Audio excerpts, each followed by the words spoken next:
Yeah. What's good, yo? Welcome to another episode of Real Talk, where, as always, if shit's real, we talk about it. Yo, I'm your host for tonight, Pascal Pierre, New England representing. And as always, I got my man with me. I'm gonna let him introduce himself. Yo, what it do? Man, Jesus Shuttleworth the God, aka the Go Artist, aka LB, Lauderdale Boss, El Capitan. You know what it is, ringgayradio.com in the building. Thursday night rants, music review, all of that good shit. You know what it is. Sample Kings forever on the way. Let's get it. Yes, sir. Ring gang in the house forever and always. And as always, I got my man with me, and I'm gonna let him introduce himself. Hey, yo, what's good? You know who this is. Your boy King nigga box in the building. Ring Gang Radio all day. Let's go. We ranting tonight. We got a fire music review. Let's go. I'm ready. Yes, sir. Yeah, because I know, I know our music album reviews. People be wanting that because people be wanting our opinions on those a lot. So, but we're definitely gonna give you more of those in 2025, for sure, though. But Yeah. I got my other man with me. I'm gonna let him introduce himself. Hey, what's flies? Conscious pilot, the West Coast Avenger, preparing for liftoff. Let's fly. Ring your radio. Let's get it. Go. Yes, sir. Conscious Pod stays elevated above the clouds as always. And last but certainly not least, I got my other man with me. I'm gonna let him introduce himself. Wrong top five, retired dead or alive, nigga. Chicago in the building. Bull, Bulls stand up. Bears, we here. You could have just said Rome top five. You don't have to mention them other weak ass teams, bro. Jesus. I'm a Bulls fan. Hey, I'm a Bulls fan too. Come on. Shout out Alonzo. He giving us 10 points consistently now. Shout out Alonzo. Hey, Yeah, we this signed him nigga for team cheap. in the Hey, Super low key, Bowl. we He were signing for shit on cheap. everybody else's team. This But I'm nigga. saying we were signing for real cheap. We might be able to get off that. Might be able to got him like 2 year for 20 mil or some shit. Well, LB is basketball now. Alonzo, ain't much talk about for the Bears though. They try to get the Bulls to try to make them pop it again. You know what I'm saying? The only thing I've seen with basketball is them damn Dwayne Wade interview clips, and where he talking about Pat Riley took away this nigga LeBron cookies. And Yeah, I think it's weird too. Like every single time that Wade be talking, he embarrasses himself. Sir, No, you know the deal with the Wade. Wade's sold out with that. But it was kind of crazy seeing how Pat Riley gonna try to take LeBron's cookies. What the fuck are you like? Come on, like after two rings. so chocolate chip cookies too, nigga. Because Pat Riley is a megalomaniac. Like, yeah. he's always on that type of time. The That doesn't- Godfather. And the thing is, it's like he's not even the boss. Like the way he acts is like he's the owner. Like niggas still got to get the final by Mickey and what's Mickey Everson or what's his Nigga name? Yeah, Mickey Harrison, yeah. Yeah, Pat Riley, like he always struck me as like a fucking Goodfellas, like a mob boss. Like he has some mob ties, like real mob ties. You know what I'm saying? motherfucker look like, to me like and shout outs to Kang Sung. I know he would get this reference. Like Pat Riley just looked like a real life like Geese Howard to me. Like the slick haircut, the suits, like. and the funny thing, Pat know what the fuck I'm talking about. yeah. That nigga look Geese Howard all day. I know who Geese Howard is, so. I mean, Pat Riley, because he was a scrub. Like although he did win a ring as a player, he was kind of a scrub. So did Phil Jackson. Yeah, like, and that's the thing. Pat Riley got the history. Like, remember he was like on that team that went against that first squad of black people. Like, oh yeah, was he? I mean, he was a Showtime. Obviously, the catalyst, the coach of the Showtime era, right? You know what I'm saying? And then like he a legend. I respect Pat Riley. Oh yeah, but, for sure. And I know people used to complain about like used to train motherfuckers too hard. That's why nobody wanted Riley to coach or go for because I can't do all this running. I'm like, but y'all niggas won though, right? Right. No, I mean that's my thing.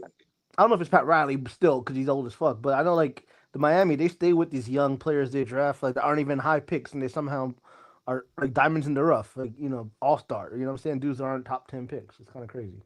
Yeah, because we fuck up the top 10. I still don't like how we did Michael Beasley. Like, yeah, Beasley got like Spoelstra is like that nigga's coaching used to just fucking like annoy me. Like that shit.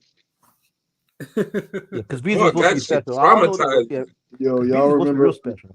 Y'all remember when LeBron made the Heat draft Shabazz Napier, and that nigga was garbage.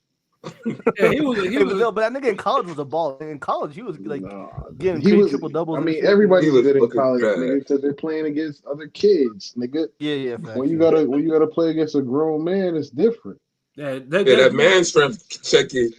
That man strength kick in. It's like, yeah, when you playing against niggas that's 18, 22, it's like, all right, whatever. These youngins out here winning. As the But years when go you start by, playing against when you start playing against a 30-year-old vet that's been doing this shit since they was 5, nigga, that been playing since the 90s. Yeah, like, but I'm you saying got now, some Shoot, there's a difference in but as strength the years between go a by, you're seeing 19 and a 22-year-old. But I'm saying, as the years go by, you're seeing less of that. Like you're seeing not many, not that many old heads. You know what I'm saying? Like the NBA is becoming kind of ageist. Nigga, the NBA is full of old heads. What the fuck is you talking about? Not really.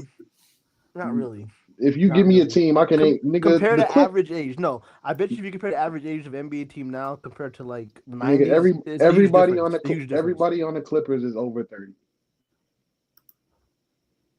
Damn. I mean, Pilot, you gotta have a response for that though. Okay, so I mean, I'm just saying, look at the when Kobe and Shaq faced the Blazers team when they got to their first finals. Look at all We're the not talking players. about 2006. I was fucking 10 years old. I don't fucking know.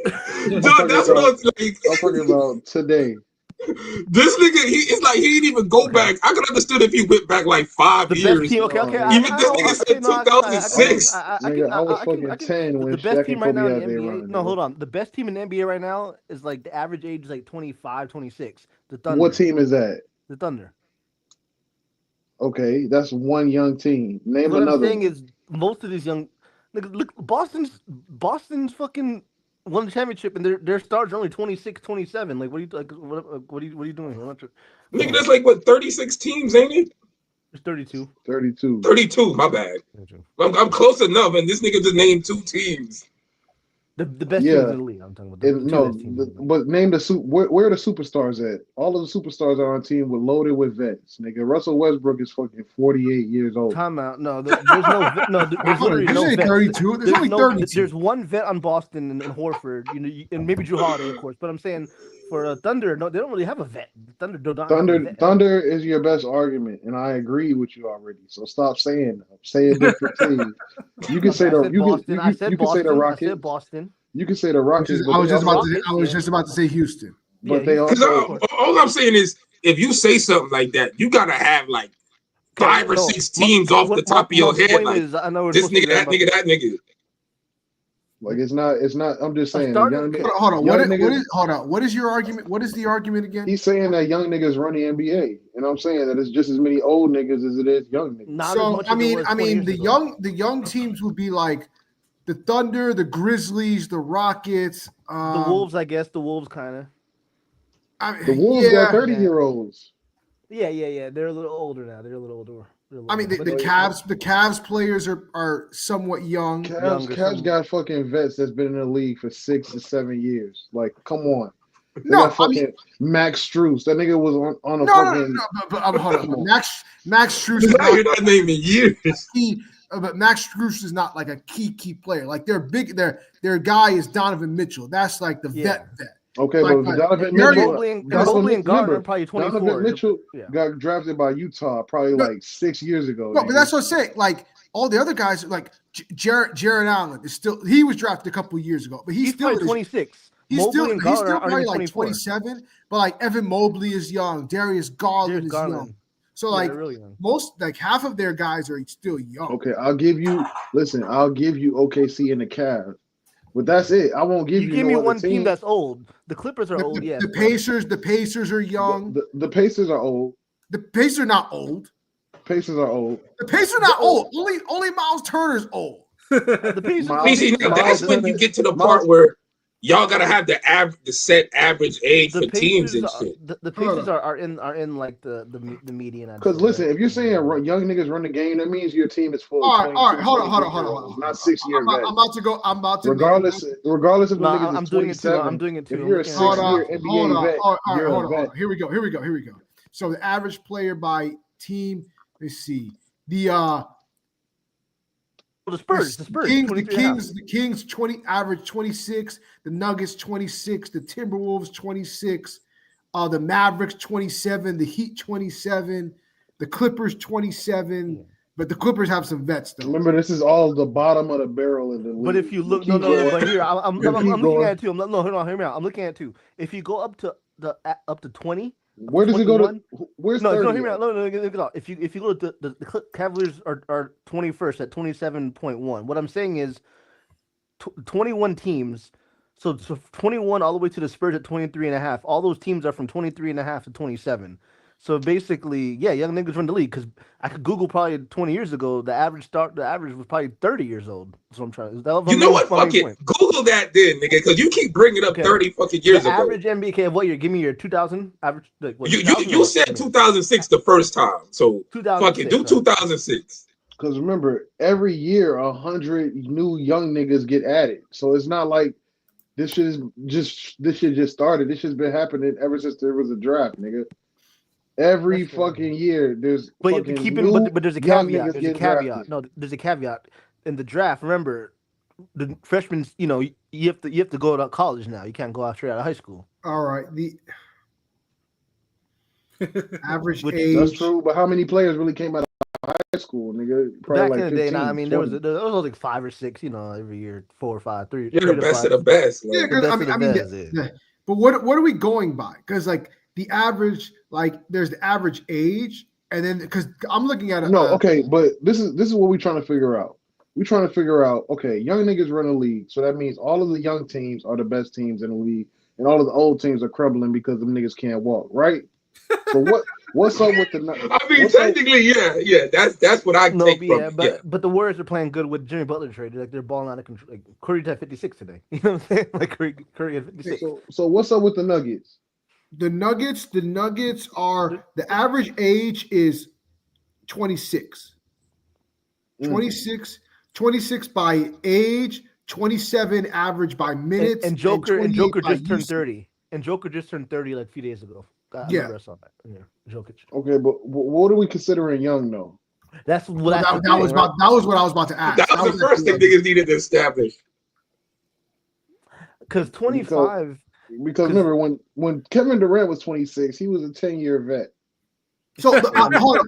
Here's another one. So there's because the site that I'm looking at with NBAage.com, they have an average age for every team, but they also have an average age by minutes and average age by usage. Basically, the oldest, which players are getting the most minutes of like how old they are. Like the Bucks, their average age by minutes is 30 because the players that are actually getting most of the time, most of the minutes are older. Because Giannis and Dame and Middleton were all 30. So that, like, when you look at like the players and the minutes, then it makes a difference there. Let me see. So now, upon further research, young niggas don't really run the league then. So the lowest age on average, who has the 24.2? The Portland Trailblazers are the youngest team in the league. Right now? Okay. Yes. Okay. Because what I'm looking at was saying the Spurs at 23.5. But the main point is the Spurs are 25.25. The average age is 25. Oh, okay. Probably because of the Fox trade. That makes sense. But my main point is a lot of the NBA, they want to fill, like, you're not going to see a bench full of old heads. Like back in the day, Shutter and Pat, you guys watch NBA. Back in the day, you saw some old niggas that were in the league for a long time that probably should have not been in the league. You know, really, like fucking on the true, but the old heads. But now you're going to see a bunch of young cats, 20-year-olds. You know what I'm saying? 20 because you know old head. But how many young niggas do you see on the sideline cheering with their towels around their necks? Yeah, exactly. But you're going to see more. But you're gonna see more of that than you're gonna see more of fucking old and Polynese ass niggas. Because the old niggas are getting old niggas are getting 40 and 8. Ask LeBron what the old niggas are doing. I know Curry's at 56. Yeah, that's true. But I'm just saying. Ask Curry. I mean, obviously, look at Curry. That nigga's like 35. KD like 38. Curry, Bron. You know, I mean, they're like all time greats to me. I think all three of them are all some of the greatest ever played. They top 50 to you ever. Curry's definitely top 50. Curry's definitely top 50. Yeah, what the fuck? Curry's like top 10. I don't know about Curry, top 10. I don't Top know about 20. that top 10. I mean, Top Braun, 20 maybe. people. I'm not going to get Top into it. I'm 10 not going to argue with Braun being the GOAT stuff. But All I right, can let's see. obviously Hold on. Braun's Let me the see how biased you is. Who's the better scorers, Curry or Kobe? Who, me? I'm biased. I'm going to say Kobe. I I'm a Kobe stan. I'm a Kobe. I fuck with KD too. I'm just saying, but like, I get people saying Curry's the Listen, best I'm, point guard of I'm, all Are we time. listen. talking? I watch Scoring or basketball. I know. shooting? Me too. Listen, I'm I watching it watch right now. basketball, so I know. I'm watching it too. I know. Scoring or Kobe. shooting? Kobe is better at creating shots than Steph Curry. But Yeah, Steph Steph is the Curry, better shooter. Steph is the better Steph shooter. Curry is a way better shooter and scorer. Nobody's That's the gonna best argue. shooter of all. Hold on. That's the best shooter of Nobody's all time. arguing But if this. you had to choose who's the overall better player, it's like, come on, it's Kobe, fucking Kobe. But you're gonna see a lot of young cats say nobody's Curry. arguing A lot that. of young cats are gonna try to say Curry. Nobody's arguing that Steph is the better shooter. So let's not. But Curry don't play defense. That's his thing. That's his weakness. No. It's like, I just. it's like I mean, he'll hold get on, He's dunked gotten better. on. Oh, He's gotten better. what up, Rob? What it do? I- Salute. No, he's gotten better. He's gotten I better. would But actually- Kobe got like 12. I would actually Kobe got 12 disagree. all defenses. I think Curry got that 0. Curry got 0 all defense. I Kobe actually got think 12. but I mean, no, of course, Kobe's the better defensive player. But I actually don't think Curry is that bad defensively compared to a lot of other point guards. Okay, let me ask you this: Carmelo or Curry? For defense. No, hold on. nigga, Melo or Curry on defense? No, Melo didn't try to play defense. No, Melo. Curry tries to play defense and gets cooked. Yeah. Melo be acting like he too good to play defense. Like he can, but it's like it's beneath him. Melo's big enough where he could play. When Melo actually played defense, he didn't play bad. He wasn't a bad player when he wanted to, but he even admitted he slacked off. Like yeah, exactly. That's what I'm talking about. Like he played defense like it was beneath him. Like Curry does try. It, I'm saving all my energy to score on y'all. Curry tries. I'll say this.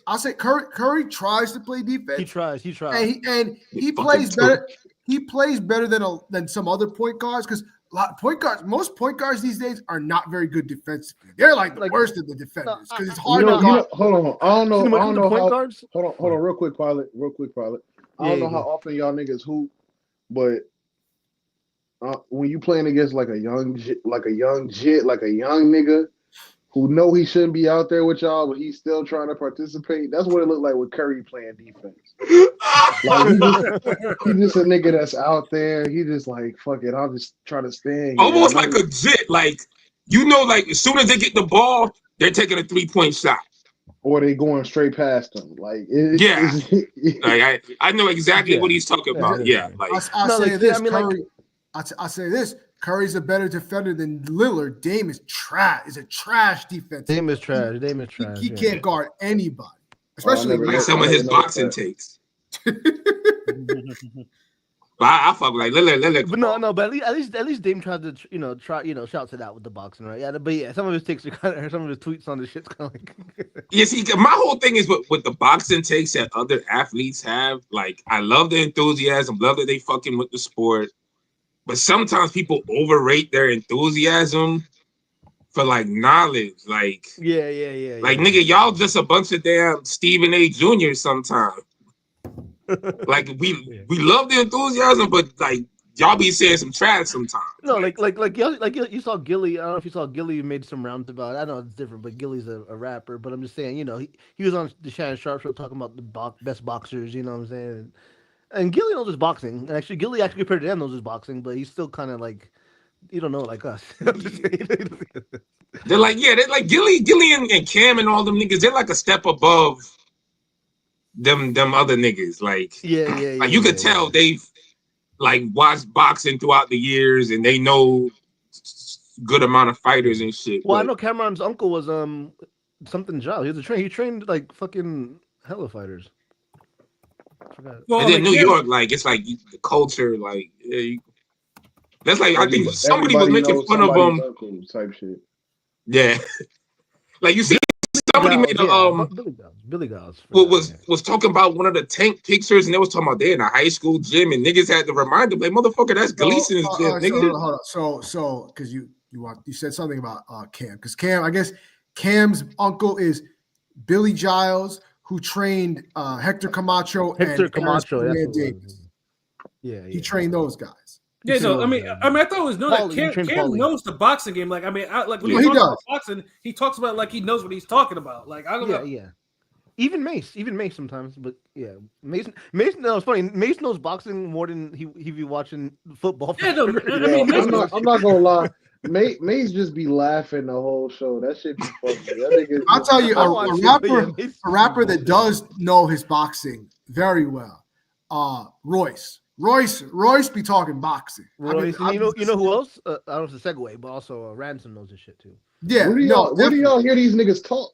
On Twitter and shit. And hold up, they talk because I used to talk Twitter on boxing on Twitter with Royce years ago, like early 2010s. Because me and him used to go back and forth because he did not like Sergio Martinez. He was always like, Sergio Martinez is the most overrated fighter of this generation. I'm like, bro, hold up. Like, whoa. I mean, I could respectfully, I could see where he's coming from because I kind of felt that way too. Like, he's talented and shit, but Sergio was one of those. I feel like if you're one of those guys who's like the best and top level nigga, you can't be like, your kryptonite can't be some basic shit. Like, like Sergio Martinez, how many times we seen niggas step to him with a double jab in the right hand and he gets dropped, or they put him on the ropes, or they fuck him up. It's like, like, you can't be a pound for pound top level nigga, and I could get a nigga off the street and just tell him, look, man, if you just step to this nigga with a 1-2, you could catch him. And after a few rounds, that happens. Like, bro, like that's what I didn't like about dude. But I get it. Like, he was skilled. I fuck with him, but come on, bro.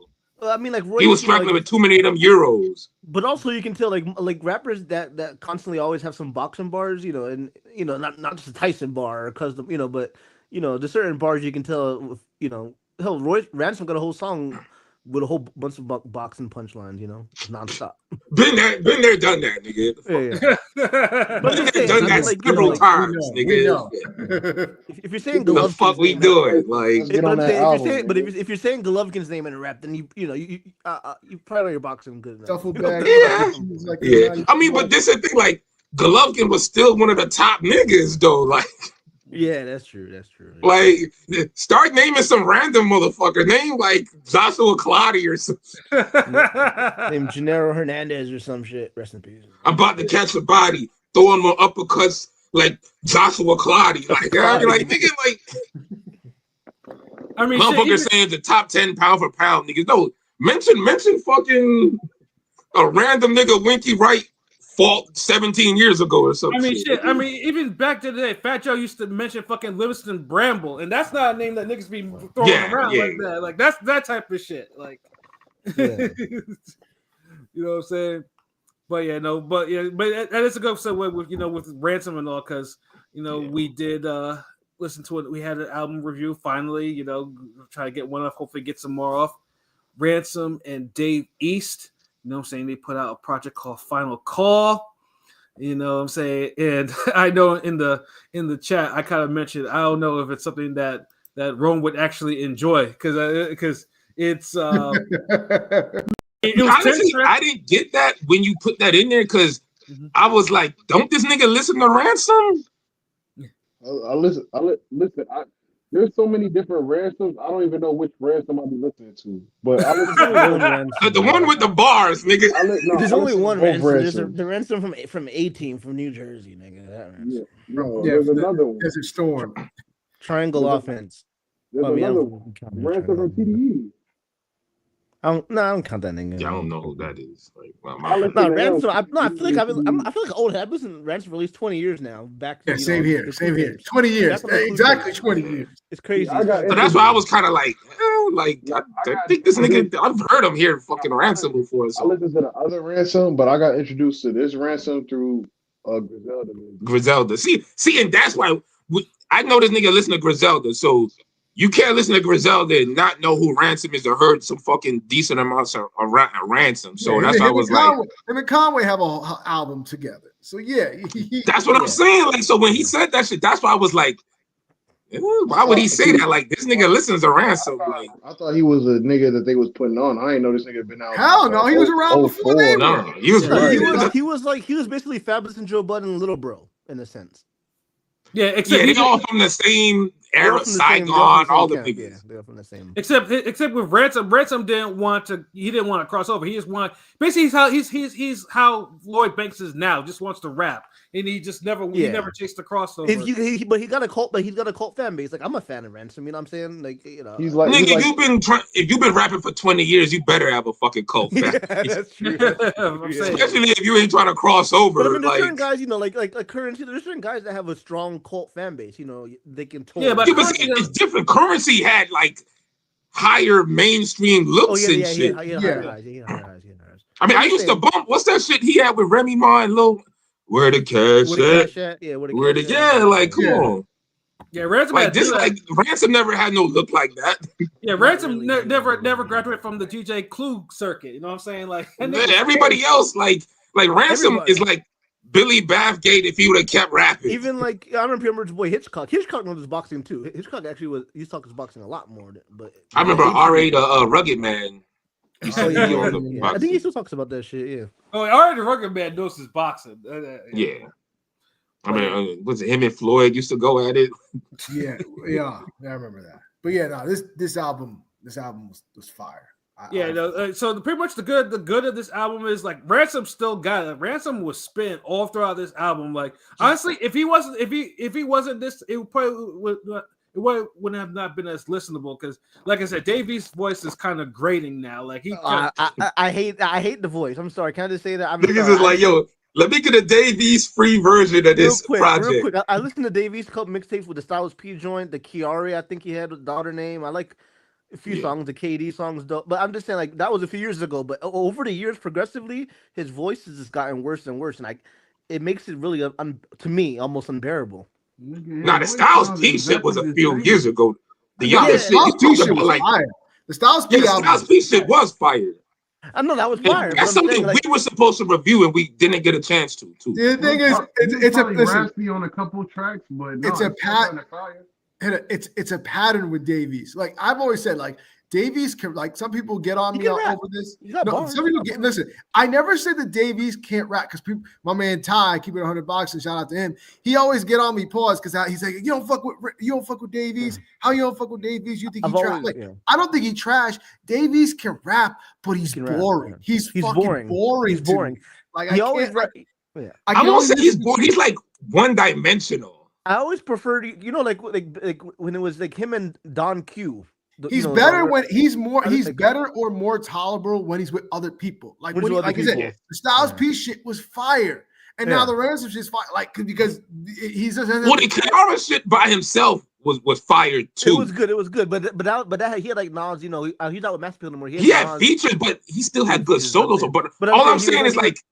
That was years ago. Like he hasn't that was like been on that level. Years ago. Wait, that was with that Chris Brown single, right? That was they have that Chris Brown. He had that little Chris Brown little video and shit. That was like in 2017. Yeah, it was like 8 years ago. Yeah, dude. Remember we fucking reviewed a recent Dave East project that.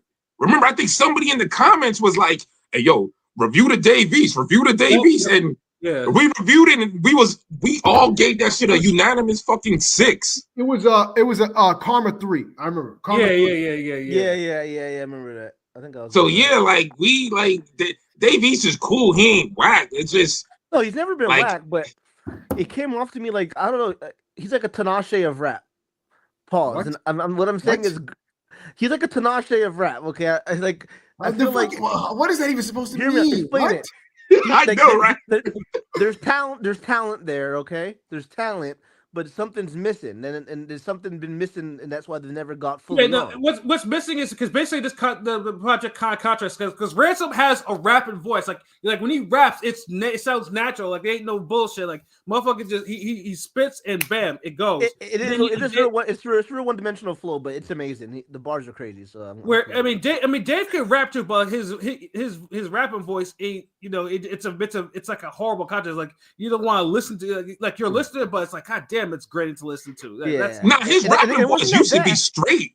I swear like 7-8 years ago, it wasn't that bad. It wasn't actually his rapping voice used to be dope, but now it's like it's hit or miss. Like sometimes it'll sound gravelly as fuck, Like he smokes some Marlboros and he's trying to impersonate Lil Bibby. Yeah.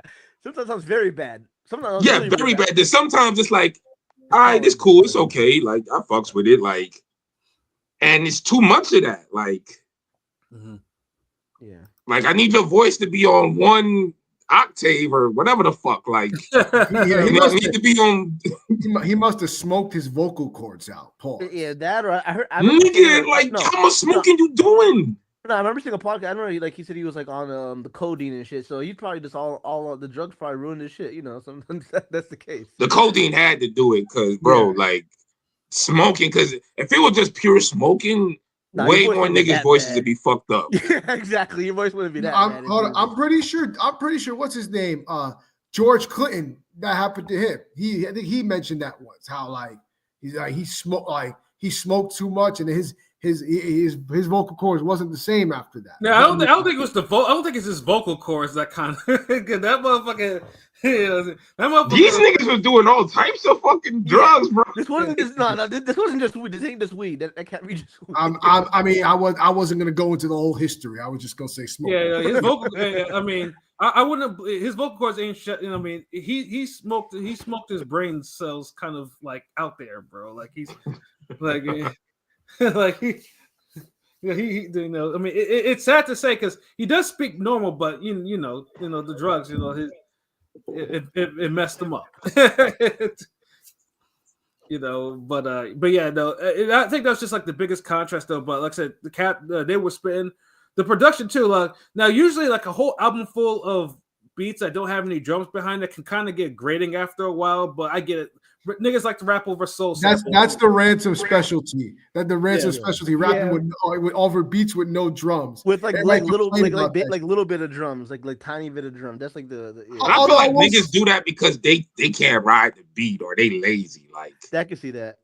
I don't know. There was I don't know what song I've been replaying on it because I think I listened to it in full today, like completely. But there's a one line where Ransom says, you know, like I'm dating a white chick, but my wife really darker than what's he say, darker than Mandela or Marcus Garvey. I don't know, but there was some darker than Garvey. That was fucking hard. As soon as I kept going back to that one, but I can't remember what song it was. Was that the mosque? No, I don't think that was the mosque. Was it? It might have been Blood and Water. It might have been Blood and Water. I don't know if it was. I was just listening to it. I'm trying to remember that one. Yeah. That was hard though.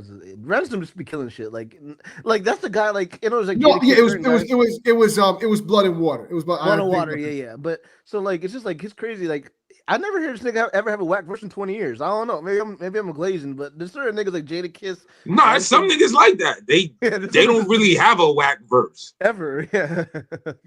And honestly, you surprise yourself. Like I feel like if you write a verse, you always want your verse to be above average.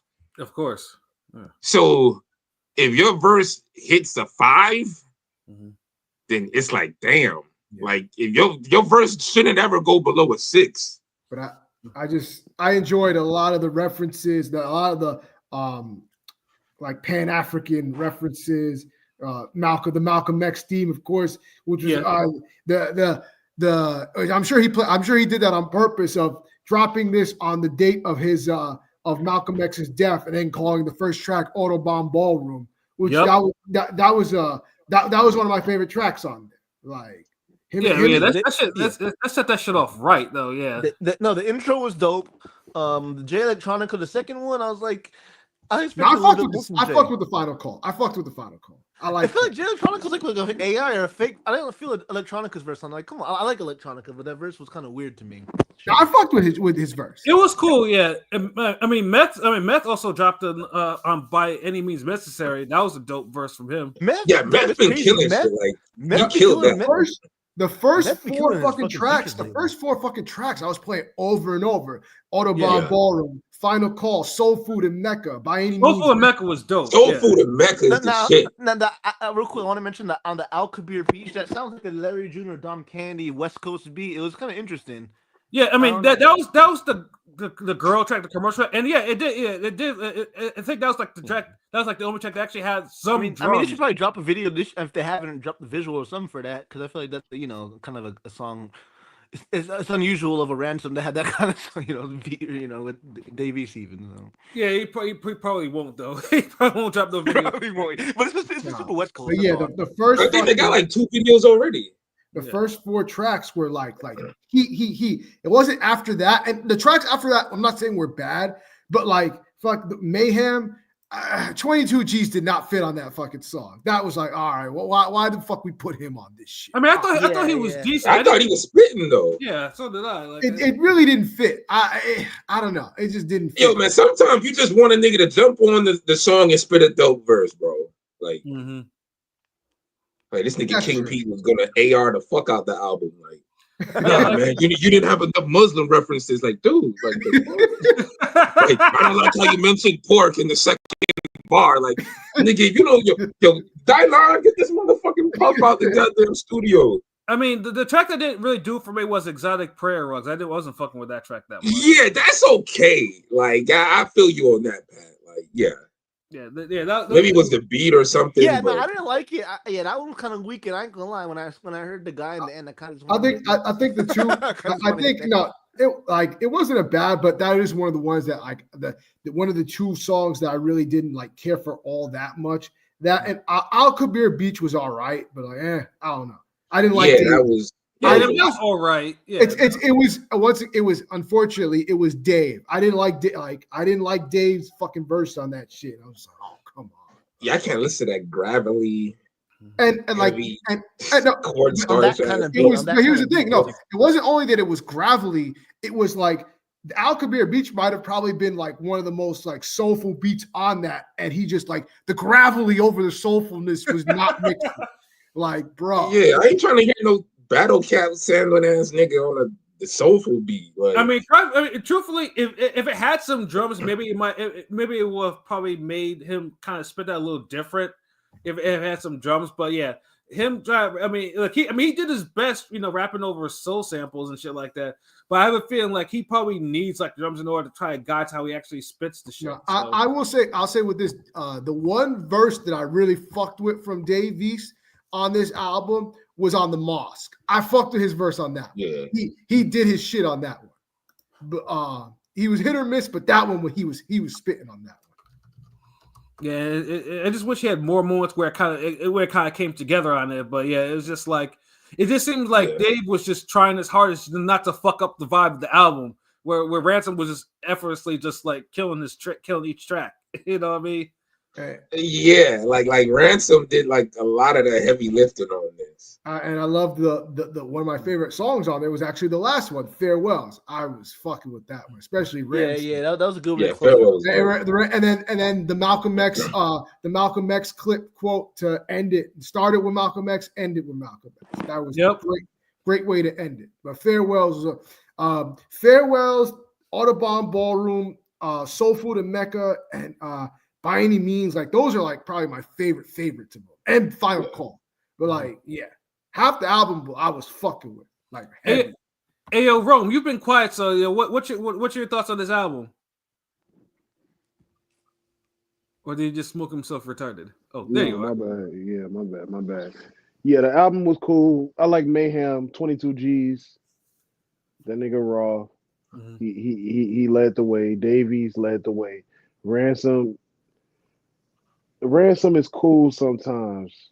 He's not cool all the time. Like the shit he be saying is all good, but it's just like, as for song purposes, it don't sound good all the time. He just has that one flow. Huh? I mean, his flow isn't versatile. I think we can keep it. We can say that, right? He just raps one way. Nothing's wrong with that.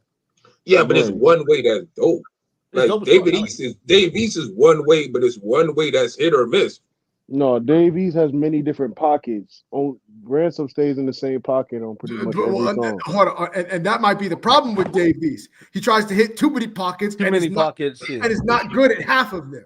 He's not landing on it. He be. And I don't even be hearing all these pockets and shit. Like, dude, just sound like he be reading off the paper sometimes too. No, he be finding different flows. And then the J Electronica song trash as hell, yo. I liked it until he came on. Then I was like, yeah, there's no way I can hear this shit again, knowing that this nigga's on the end of the song doing this shit. Sorry. I thought the first part of the album, I was like, man, this shit going slow. Then the middle part, it picks up, and I'm like, okay, these songs are the what is it, the Sunset in Mecca, or what is it called? Soul Food in Mecca.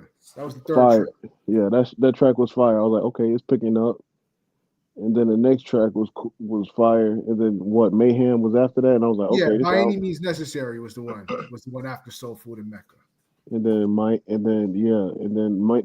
and I was like, okay, this album got some shit going. And then it started slowing down back towards the end. I'm like, yeah, I'm good. I'm like, I'm good with 17 minutes of the 35. That's my fucking review. Yeah, that's what I was saying because I had to feel that. I mean, you like, and it's like because just the way. That's why I said like I didn't know if you were going to like something like this because it's just because it's not your type. I mean, I know you like bars and everything, but just the way these two kind of spells, like I know this nigga's not gonna like it like that. I just had the feeling you weren't. I would say Rome, even though he kind of still qualifies as a young nigga, I don't know, maybe kind of, but he does have a versatile, taste of rap. Yeah, but that's what I'm saying. But no, this is different because I mean, this is like I said because this ain't a musical album. Like I mean, it's it has the. No, wait. That don't make sense, nigga. Like no, the beats were amazing. Like the beat, I'm not. Because I think it's a musical. The production's too I good wouldn't- right now. I wouldn't Honestly, get on the say production this, at all. But It I'm not was talking more, about the production, bro. I'm talking about like how the niggas are spinning like that. And by the way, it was more the collaboration. It was by more the the way, collaboration. They as were far as both the just rapping production verses. goes, I think it was refreshing to hear Ransom not rapping over, and I don't have an issue with him because I actually like him, but sometimes it gets a little too much with Nicholas Craven. Like it was good to him to step away from the Craven beats because like Craven for some reason been off lately. I don't know why. But like Craven and Ransom have pause. They got nice.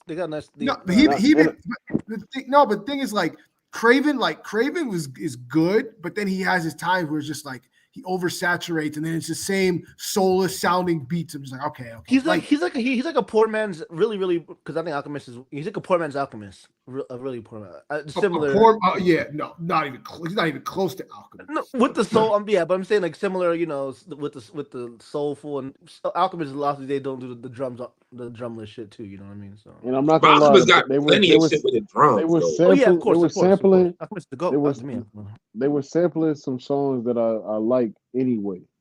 So it's like when I hear the beat, I automatically think of the other song. But when they start spitting dope verses, it's like, okay, I like this too. So the beat selection was dope, but it's just the marriage of them two. When I hear my Ransom, I don't want to hear Davies. You feel what I'm saying? Like I don't really like the niggas like, yo, I don't want the mashed potatoes touching the green beans on my plate. That's what it sounded like. That's just I thought I'm used to hearing Ransom with Griselda. I'm not with the Davies. It just sounded like two niggas that I know on the same track. Just like it didn't sound like they in there creating shit. It's just like, okay, we both got a dope beat. You spit your verse, I'll spit my verse. Let's throw Method Man on it. You spit your verse, I'll spit my verse. Let's throw 22 G's on it. You spit your verse. What? I can agree with that. I spit my verse, and then we gonna have this bitch sing the chorus.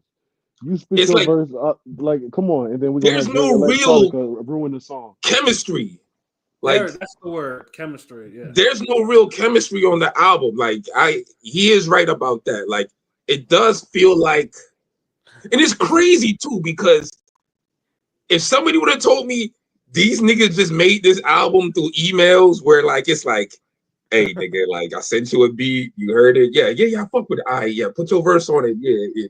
Send it back. I'll come up with a chorus. And I put mine on there. Yeah, no. Yeah, like that's if somebody told me that's how they made the album, I would believe it. I would definitely believe it. Or if Ransom sent him a song like, yo, check out this song I did, and it just had beat left on the end, and he was like, yo, I rapped on the end of that shit just to see what you think. Mm-hmm. I mean, I hate to say it, but I feel like this project could. I mean, I don't mind Davies on it, but I could listen to this project without Davies on it, and then I will listen to it. I would probably listen to it. I can just hear Ransom on this by itself. You know what I'm saying? Like, throw another verse on there. It's almost like the damn honestly, this sounded probably like a better version of that Jay-Z and Jay Electronica album. Yeah, because we reviewed that too. We did. That's the one where Jay pretty much ran tracks over fucking Jay Electronica. Like, yeah, Jay was rapping like he wanted a deal. Like, hold on, like I don't want y'all niggas think I'm soft now because I'm I was Euro Jay and I'm chilling with Beyonce and like nah, nigga, I still got bars. I'm still whole, nigga. Yeah, I mean, dude went back to the to the number 7 J. The J that was down with Malachi Z York and shit. Like that dude was spitting like that. That shit. He was channeling some prime Jazzo in them bars. I'm saying, like. So yeah, like I fucks with the album though, but yeah, like everybody critiques, like I do see and understand. Mm-hmm. Like I really agree with them too. Like, because I would want more chemistry from niggas if they're in the studio chilling, vibing, and they're around each other. If they make an album, like I felt like the Styles P. Dave East album had more chemistry. Well, I mean, yeah, you can tell. Like, I mean, like for example, like How Fly with Currency and Wiz was amazing to me. You could tell they probably chilled in the studio smoking. Then the second one they did together a few years ago, you could tell that was probably just it wasn't different. They weren't together vibing, chilling. It was on some But even then, you supposed to still kind of catch the vibe, like. Yeah, I mean, I would have like, let's just say there could have been some ad-libs, like they could have ad-libbed each other's verse or some shit like that. That's what I'm saying. Yeah, chemistry, nigga, like that type of shit. But it just seemed like, okay, you're gonna go first and spit, then I'm gonna go next and spit, and then this nigga over here, he'll spit after this, because it's like no back and forth. There was no ad-libs, no choruses, there was like zero back and forth, right? At all, like there was none. Yeah, like no introductions, no out, like it's like a paint by numbers, like connect the dots, like they did it well, but it's just it's like here, nigga, damn. Ransom and Dave East, motherfucker. Shit. Yeah, exactly. Ain't this what you wanted? Now compare this to the Gucci Mane and BG album that came out last year around this time. No, production hard as fuck, dark, chemistry, the vibe, the choruses. Niggas sound like they had fun, but sound like they was on a mission. Like the Gucci Mane and who? BG. I don't know what the fuck that is. Oh my god. Bling bling, every time you come around my city, bling. BG, nigga, Chopper City. Yeah. Cash Money, BG. I know who the fuck he is. I don't know the reference. Oh damn.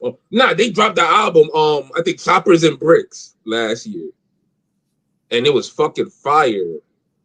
Yeah, he was raving about LB was raving about that all in the fucking chat and shit. I still remember. Yeah, I mean King P. I remember him saying he finally listened to it later. It was like, yeah, he enjoyed it. Like, yeah, I did. It was good. So yeah, like, so I can't say I like this album better than that, but I still like this album. It was still good. I can say I had more fun listening to the Birdman and Juvenile album. That album was fire. I fuck with that album too. You're right. I remember you put me on to that one. They were having fun. There was chemistry. I get it. Yeah, that was enjoyable. You're right. Yeah. That's what this is. It's funny because wow, this is the irony. Like there's so much talk about soul on this album, but it almost kind of feels soulless. Like it lacks yeah. Yeah, like it's so much substance until there isn't.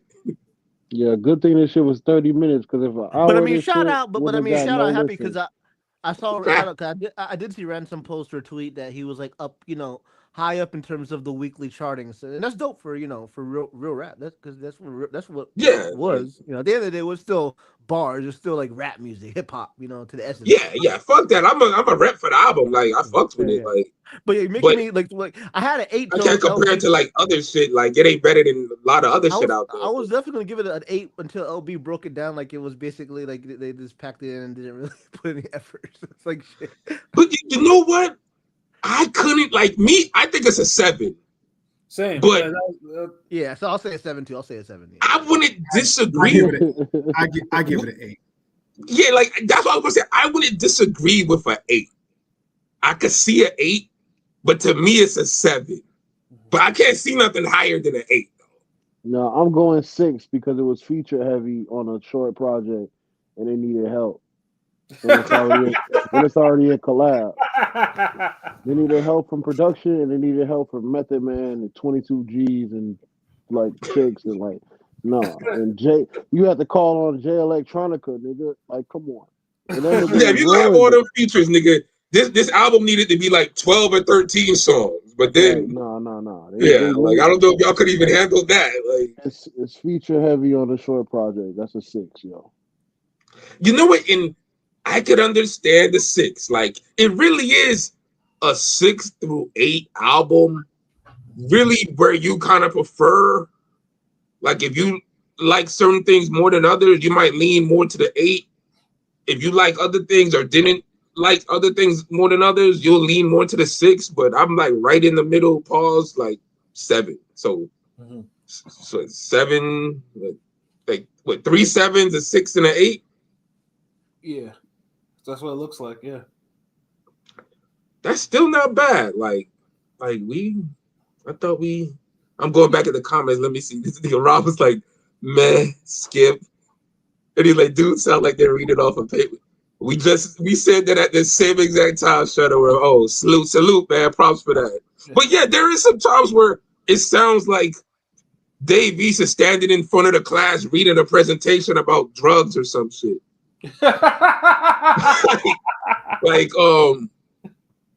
He does have that like vibe sometimes. Oh, what up, Chris Brand? Salute. Hit the like button and hit subscribe. Oh, hell yeah, salute. Yeah, y'all heard that, nigga. Yo, shout outs, yo. Y'all hit the like button and subscribe. Make sure, like, the Al got multi-layers. Like, yeah, Alchemist like one of my favorite producers. He's like, I'd probably say top 10, top 20 for me. Like, Rants. I like him and Madlib. To me, him and Madlib are personally my top 10. Just personally, you know what I'm saying? Him and Madlib for sure, especially in this era. I mean, no, Madlib is good. Madlib is really good, but he only works for certain rappers. I don't know. Like I know what you mean. I know what you mean. I don't want to hear a lot. There's not a lot of rappers. There are some rappers where if you said, "Oh, they got Madlib on the production," now you could keep it. Like your shit with Gibbs, you know, his 2 tapes with Gibbs are probably classic, you know. And that's the only problem with me like rating him higher. Is like if I gotta only have certain people rap on your production, and if certain people, other ones, I'm just like, nah, keep it, then I can't really rate you as high as I would like to. I'm just saying. Do you rate P? You make a great point with that. I can't be mad at that. P, do you rate Jay Dilla high? Or you know, respectfully. You know, the funny thing is, I was always on that. Like when people used to call him the fucking GOAT producer, I'm just like, I don't see it. I don't get it. I think he's really good, but I don't think he's the fucking GOAT. Like people tried to make him. He nowhere near the fucking GOAT, respectfully. He's good. He's good. So I always found him to be overrated. I'll be honest. Yeah, I fucking agree. I have to. Yeah, in a beat battle, Kanye will wipe the floor with that nigga. I mean, there's a few. I mean, I'm just wondering because some people do rate Jay Dilla really high, so I don't know. He's really good. I get why people do, but I don't love him like a lot of people do. Yeah, like could I say he's even like I wouldn't even put him above DJ Quick. Yeah. And I told him no niggas. I know some niggas would fight me for that, but fuck that. They probably would, nigga. DJ Quick was nice, nigga. Like, yeah, I know this. You don't have to tell me that, nigga. Yeah, I mean, you know, like, damn, they should have fight us, nigga. Don't fight me. Like, he fuck with me. He know what I'm talking about. But I think the only thing, like, I've learned over the years of having like these, like, preferences over producers. I've noticed a lot of it comes down to people's like preference on like the style of producing, like Quick, and I'm a big Quick fan, but for some reason Quick isn't everybody's like taste. Like there's just people that just don't care for his style of production. I like it, and I like all types, but like when people say they don't like his style, like okay, whatever. To each one's own. Everybody likes for the kind of people that like those things. That's the kind of thing those people like, and if you don't, then you don't. But I enjoy Quick. Yeah. Now I'll say this: I fuck with Dad's production more than Quick though. I feel he's greater. Like he's underrated in a sense. Like Daz got some like awesome production. Yeah, Daz was really fucking good. Daz was underrated. I don't. Some people Also, like him. I'm from the West, so Daz, but I can see why people say he's underrated. Also, one thing I have learned, I've kind of realized this, and maybe this is why some people don't really like. I think there's a lot of people that really, for some reason, don't like or don't really care for G-Funk, and because of that, it kind of like I could see they're biased against the West Coast producers because they're just like, G-Funk is not for me, which I don't know. G-Funk is so cold. Like, how you not like G-Funk style production? Like, that's some of the like coldest, smoothest gangster type of shit. Like some Warren G. Like I said, I mean, from my era, because you know how it is when it was regional. Like, there are some East Coast cats that didn't care for G-Funk, and there's some West Coast niggas that didn't care for boom bap. But that's just, just some people just have those biases. They're just ingrained in them. Like, And also on the flip side, like some overly embrace different culture. Some artists. You know what I mean? Yeah. You'll hear a West Coast rapper sound like a New York rapper, especially in the blog era. You'd hear that a lot, They'd call it the New West, and there'd be all these rappers that rap like rappity, I'm saying, these niggas. But and then the production stopped being regional. Yeah. Yeah. Everybody started trying to imitate a sound. So I kind of get like what King P was saying earlier about that, like it's hard rating people when like only a few niggas could give a certain producer his best work. Yeah. As opposed to a guy who he could fuck with anybody, and it's like, damn, like, yo, that shit's fire. That shit's fire. Like, because like low key, I'll be honest, like, I kind of feel a way about that with Clanarchy. Because I'm not the only person I'm like the first person he worked with, like one of the earliest first people he worked with. And he's worked with a whole bunch of other people. But whenever I hear their songs, and for the most part, these niggas could spit. But whenever I hear their songs, I never really be like, oh shit. Like for some reason, like I don't think they pick his best beats. And that's not everyone has an ear for beats, and that's understandable. Yeah, so and that kind of ruins shit too, because like because I almost look at it like, God damn, if I don't rap with this nigga, they'll never hear some of his firest beats. Like, so it's like, so I just only imagine like niggas is like, they want to hear Mad Libs when Gibbs is rapping on them shits, as opposed to, yeah, I heard Method Man and Jay-Z did a remix on a Mad Lib beat. Nigga, and you're like, what? Pretty crazy. So, but no, like I feel him on that. But that's what make it so hard and interesting in rating producers. Because you got to go into, because sometimes it ain't the producer fault if like one nigga know how to pick fire beats and the other niggas is like, I like this bullshit. Like, something I've also learned, and maybe you've seen this as well. Both of you being rappers, like. Some rappers, like when they make a song, when they're writing the lyrics, they are like very like they have an idea of what they want the beat to be to that song, and they go tunnel vision. It's like it's got to be this type of beat, and anything else I'm not trying to hear. So they'll pass up on good beats because it doesn't fit their idea of what they're trying to do with the song. It's like they have a specific vision, and anything else it's not going to work. And they end up passing on fire ass beats. I don't know. It's weird. That one's tricky. That one's real tricky because I've personally learned that just because something's a fire beat doesn't mean that beat is really for you. Because there could be a beat for you that's an 8, where you could make a song that's a fucking 10. But there might be a beat that's a 10. And it's not really for you, and you force a song, and the song ends up being a 7 or an 8. So that's tricky because I've actually like like force clanarchy, like on certain to make certain samples or beats, and I rap to it or I get to it, and I'm just like, damn, like this is hot, but I don't know if this would be like, like, or I've heard like people have sent me beats and I'm like, God damn, this is hot, and I try to fucking rap to it or write to it, and it just, I can't hit it like I'm supposed to. Pause.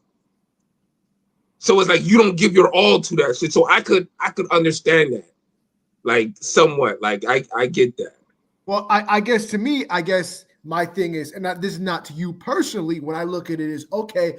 Are you one of those people that you already have the song written out and you need a beat for the song, or you're listening for the beat first and then you write something to it? Because some people do it either way. I could do both.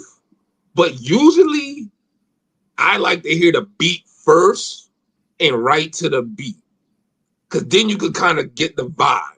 But then sometimes, if you know what type of song you're going to make, you go into it listening to like, okay, I need a beat that matches this vibe I'm trying to hit, this, or I'm trying to perform. So it kind of worked both ways. I see what you're coming from, like, but yeah, like. Because sometimes you could like have random verses that you write and then you just rap into a beat. And you're like, oh shit, this works for this beat. Cut and paste, basically. Like fuck it, I'll give you an example. And like I got a song, like a R.I.P. song for my father, Rodney, but I wrote it in like 2022. To like a whole different older Clanarchy beat. And the BPM matched up, it worked. But then when I recorded the song, I ended up recording it to a different beat that I didn't write it to. But then later on, when Clanarchy mixed it down and everything, he said, fuck it. He made a brand new beat in 2024. It was like, he put it on, he remixed and he put the song on that beat. And now we're kind of like stuck on between like, which version are we going to put out? And the one I wrote it to, I ain't even recorded to that. So it's like, I get it. Like sometimes, because one beat sounds like a real tribute, soulful, sad, remember me song. Then the other beat sounds like it could be a goddamn premiered Nas is like that type of vibe. Okay, yeah. See, I get what I get what you're going. Like I played them on the live streams I've done solo. Like yo, you and I got to do a live stream. Like I'll play. Yeah, we'll definitely do something soon. But that's exactly because Clanarchy, he almost sounds like he likes the remix better. Like because it's the newer beat. It's, you know, I thought he was cooking. The motherfucking beat sounds raw. It's a 10 for 10 fucking beat. And maybe the song I recorded the beat to is like an 8 or a 9, but it fits the song more. The remix sound like some, if you made Nas, if Nas did an Ill Will tribute over Nas, it's like, you would be like, God damn, this is fire, but it's like, I ain't really capsule. I'm not really immersed in the damn sadness and the despair, the feeling, the emotions. I'm just not in my head like, fuck, I want to freestyle on this shit when he done talking about his dad. Like, fuck that nigga. No, I get what you're saying. I get it, though. What about you, Ro? It's cool. What about you, Ro? What do you think in this? Because I know, because you be rapping too. Like, what are your thoughts on that? As far as picking the beat to a rap or picking a rap to a beat?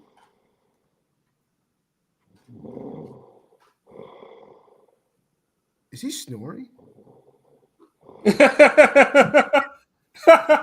Yo, oh my god.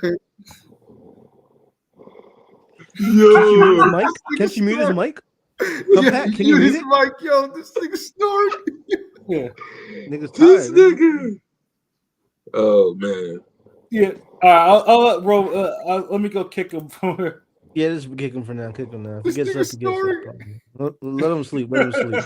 But hold on, let me hit the chat real quick. Hold on, Rob. Yeah, Al been cooking this 2010 to now. Wait, hold on. We gotta go before 2010, Rob. He's been cooking since 2000. The fuck? Yeah, yo, like Rob, like you, yo, chill. You just shaved 10 years. You just shaved 10 years off. Like, bro, like you can't be no Alchemist fan like that, or you just shaved off like maybe 10 of his best years. Yeah. all of his Mob Deep shit. Yeah. The hold you. Yeah, I was gonna say the fuck. We talking like the big noise, like all this, like nigga, you literally like you said fuck, like yo, like Floyd been cooking since the Money Made, nigga, like. Yo, Money Made Floyd was fire. Hey, let me interject. I saw a thread on Twitter where somebody was like, some young fans didn't know fucking Beyonce was in a group. It's kind of crazy, man. Makes you feel old as fuck. Oh wow, the fuck. That's crazy. Like Beyonce fans, nigga. Like like you come across those pop stands. Beyonce, oh my gosh, she was in a group and they're playing "Say My Name, Say My Name." Like what blew my mind. But Destiny Child had like big songs. Yeah, real songs. Yeah, I know. Yeah, like one thing I used to complain about that shit used to piss me off in high school. They were annoying. But when Hard Knock Life came out, a lot of niggas treated that as Jay-Z's first album, and I used to be like, that shit used to like nigga. We used to like. I used to walk home in high school. Like I lived a little bit, little bop, but maybe. Like almost a quarter mile, but not like. But it was a fucking bop. What? 15 minutes? 20 minutes? Yeah, a good 20. I mean, we walking with hoes or we walking with niggas. We watching fights. We at the corners. Like nigga, sometimes it take me 2 hours to get home, bro. Like that's the thing. You really experience the streets and your neighborhood, the gossip, all that shit, during high school. When you live in the neighborhood of your high school. Of your high school, yeah. You into all that shit, the drama, the Haitian person, Jamaican Flag Day, all that shit. That fucking, all that shit. Like, you're into all that shit.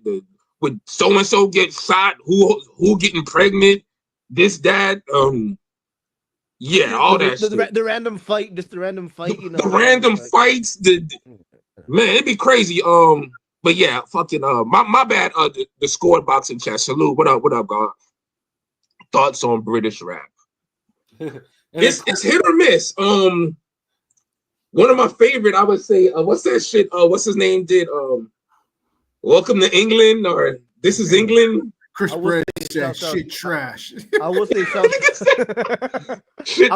out Georgia Smith because Georgia Smith came back looking good again. She was kind of rapping on a little soulful little one of whatever beats. Some of the accents is for me. Like I love the grime style production. I rapped on a few of the beats, and there was that one time there's a nigga on the Collie, like shout outs Tunnel Gang. What it do? No. There was this British dude who did not Clanarchy, but he was giving me like different types of fucking like grime beats because he heard me rap over some trap shit one time and he was like, "Yo, mate, like you think you'll rap on grime?" And he was putting me on the grime and shit. I was like, "Yo, some of these beats are hard as fuck." Like, yeah. So yeah, like, but it's it's the accents to me. The accent, and I feel like I don't know if it's me, and maybe it is accent, but like the end of the bars, I feel like the words don't be rhyming at the end. Some of that too, like I feel like I don't know if that's a style or it's weird to me. I'm not trying to hear like the worst version of Prodigy with a British accent.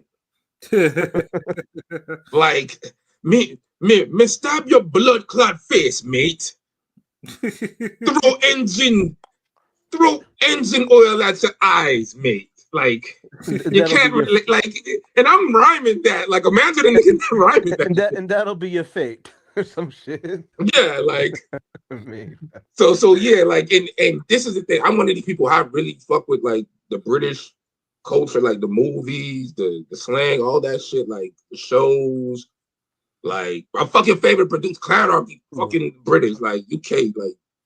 The animator, like half of Ring Gang is in the UK, bro. So we fuck with it. Just certain shit like the music, the rap.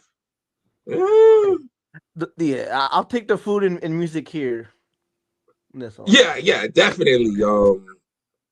Yeah, definitely. Because like we take for granted like certain shit. Like there was one time, and I gotta hit up Clanarchy. I gotta see how you do it. But remember there was one time I was hitting him up, and this nigga, I think he was on vacation. No, he wasn't on vacation, but he was like, "Yeah, man, I'm chilling. Me and the wife, we going out tomorrow to eat curry," and it just made me really just look at it like, damn, like that's like that almost sounds like a big deal. But in America, like down here, like getting curry is nothing special. But it's like it almost seems like the food is on some regular shit. So getting some curry chicken or some curry goat is like, oh shit, like yeah, nigga, we gonna get fucking curry tomorrow night, nigga. Like me and the Wiz, I mean, we bobbing. So yeah, man, the food definitely like I heard Keith Lee beefing with them niggas. Like y'all can keep all that brickle brackle, fucking whatever shit y'all got over there. Like, yeah, I mean, honestly, I don't even blame Keith Lee because I mean, dude went there and they served them fucking beans, tuna, and cheese in a potato. Like, who the fuck eats that? Like, dude, like, oh, and fucking like, you know what else too? Nah, I gotta speak on this too. Yeah, with the food shit, like. I remember my ex-wife always tried to put me onto beans and fucking eggs for breakfast. Low-key, that is fire. Like, it depends how you make the beans. I had to remember, like, Jamaica was controlled by Britain. Yeah, I mean, so they kind of got them niggas on that, like, yeah, take your bumperclot beans and your eggs mixed. They got them on that shit, like. Yeah, it depends because I mean Nigeria was a British colony too, so like I mean it depends how you make the beans. But no, but the UK they just seem like they get a can of Campbell's and they just dump that shit in there. Don't even warm it up, nigga, and then just eat them. Oh, nah, she used to like some people scramble eggs different. Some people scramble eggs in the pan while they cooking it. Yeah. Some people scramble it in a bowl and then pour it in and they add in more shit, whatever. Mm-hmm. So she could cook, but we cook differently. Like she would scramble the eggs in the skillet and didn't throw the beans in there, and it kind of looked like fucking that shit. What's his name? Steele was making in goddamn Zeus. And he's like doing the breakfast when them niggas is watching that movie. Yeah, and he's pouring the beer in there, and he's like, yeah. He's serving plates, and nigga was like. What the fuck is this shit? Like I couldn't get into that. I don't want no beans in my fucking breakfast, yo. Like I fuck with beans, but I don't want baked beans with fucking bumperclot omelet, nigga. I mean, it's fine. I mean, because when I was in South Africa, like that was in the buffet having that with beef bacon and eggs and shit like that. That shit was, and the beans were like flavor, like the shit was so fire, like, and that shit, and because I ate like so many of it, then I have to rush to my suite to go to the bathroom. But them beans was fire as fuck though for breakfast, just mixing it with how they made it with the eggs and the beef bacon though. But like I said, they made it with season. Like the UK, there was no season. It's like some disgusting unseasoned eggs, beans, and you put it with tuna and cheese. Like that's not. Yeah, now see the tuna is where they lost me. Like completely fucking lost me. That's unacceptable. The fuck? That doesn't belong anywhere near that. What? Like, matter of fact, tuna and a baked potato shouldn't even be in the same meal. Yeah, exactly. The only pass you could kind of get if you ate a tuna sub with French fries on the side. Yeah. Only passable way potato and tuna fish are in the same meal, plate, whatever. I used to follow a whole bodybuilder's diet, and even that combination is diabolical. I would never like tuna is good, has good protein, potato is good, but yeah, I would never mix them shits together. Like nah, like yeah. And then you say, okay, take away the baked potato. Tuna fish on baked beans. What the fuck? Yeah, this just sounds crazy. That's even worse than the potato. Yeah. be like the both of the flavor combinations and texture. Like honestly, I think I would like inhale that plate and didn't want to throw up. Yeah, no, seriously. Like real shit. Like I would like. I think I would be like, yo, what the fuck are you doing? Like get this plate up, get this plate on my motherfucking face, yo. Like, yeah. And again, like I mean, we've talked about UK cuisine before, but seriously, what the fuck is going on with their food? Like you can't conquer half of the free world, and this is what you have. This is what you have to show for it for food. Like, no, like that's what I'm saying. Like, y'all in the land of like y'all over there with like India and all the spices and like y'all over there living like goddamn like Dune and shit, nigga. Like, like bro. Let me stop. Like, oh my god, like man, shout out to the Squad Boxing chat, bro. Like, yeah, I know I gotta get Pilot. We gotta do another spinoff on the live, bro. But yeah, I ain't trying to sound like we sitting on the UK with the food and everything. I fuck with the UK because y'all got Gordon Ramsay. Like sometimes some of the best things come from some of the worst situations. Hey, y'all kept boxing afloat, kind of. You know, I mean, really, kind of like somewhat. You know what I'm saying? I feel like, for a while. No, yeah, of course, like me. I know I'll be perfect for one of those Ricky Hatton cards, like because I'm used to training at 1 and 2 a.m. So niggas would be like, "Yo, I need you to fight Ricky Hatton or be on the co-main." I'd have been like, "All right." The whole Eubank egg shit kind of was buzzing. I mean, I know it's just a segue. Yeah. That whole look. Nah, he should have had tuna in the other hand. Wow. That shit was crazy. Yeah, because when the fight was originally announced, like I mean the card itself is actually good, but I look at Ben versus Eubank as a cash grab, as it is, because niggas weren't even operating in the same division. It's a legacy fight. It is. I mean, and by legacy, I mean they two fucking sons of two legends that fought. Oh, we gotta keep the rivalry going.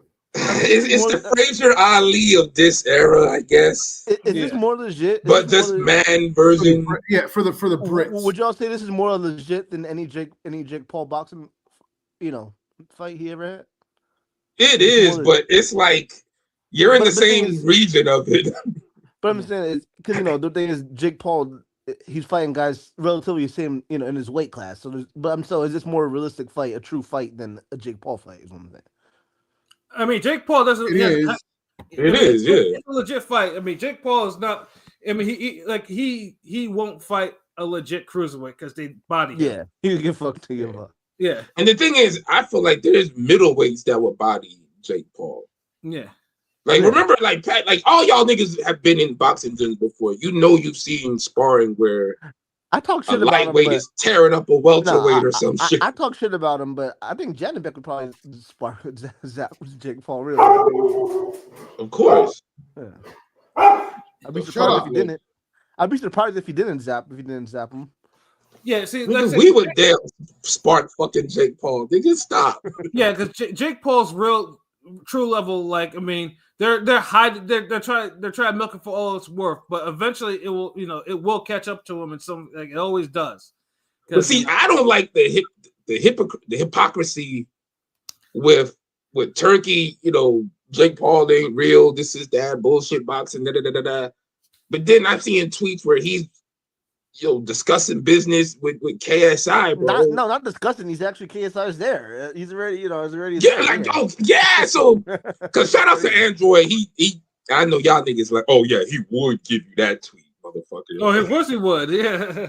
Android. You don't talk about nothing else. Android is cool though, man. I'm telling you, that's my boy. Whenever I see an Android post, I definitely give it a like, maybe even repost it. You know what I'm saying?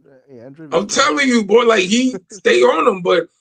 Yeah, okay, so yeah, of course he would send me that. So I'm just like, look, man, y'all can't be on this. He's saving boxing. He's so righteous, this, that. And Dick Ride, everything he does, y'all, let me do the Dick Ride and Obama dance and shit. Cause y'all really doing that. Cause you can't be like, yeah, man, he outsmarted Jake Paul for the Canelo fight. He's so great. This is that. And then, turn a blind eye when he's up here playing poker with goddamn KSI, who is legit like worse than Jake Paul. Cause at least Jake Paul doesn't contribute to us with goddamn Serrano fight of the years and shit. What the fuck is KSI giving us besides goddamn misfits? I mean, look, in ugly ass fights.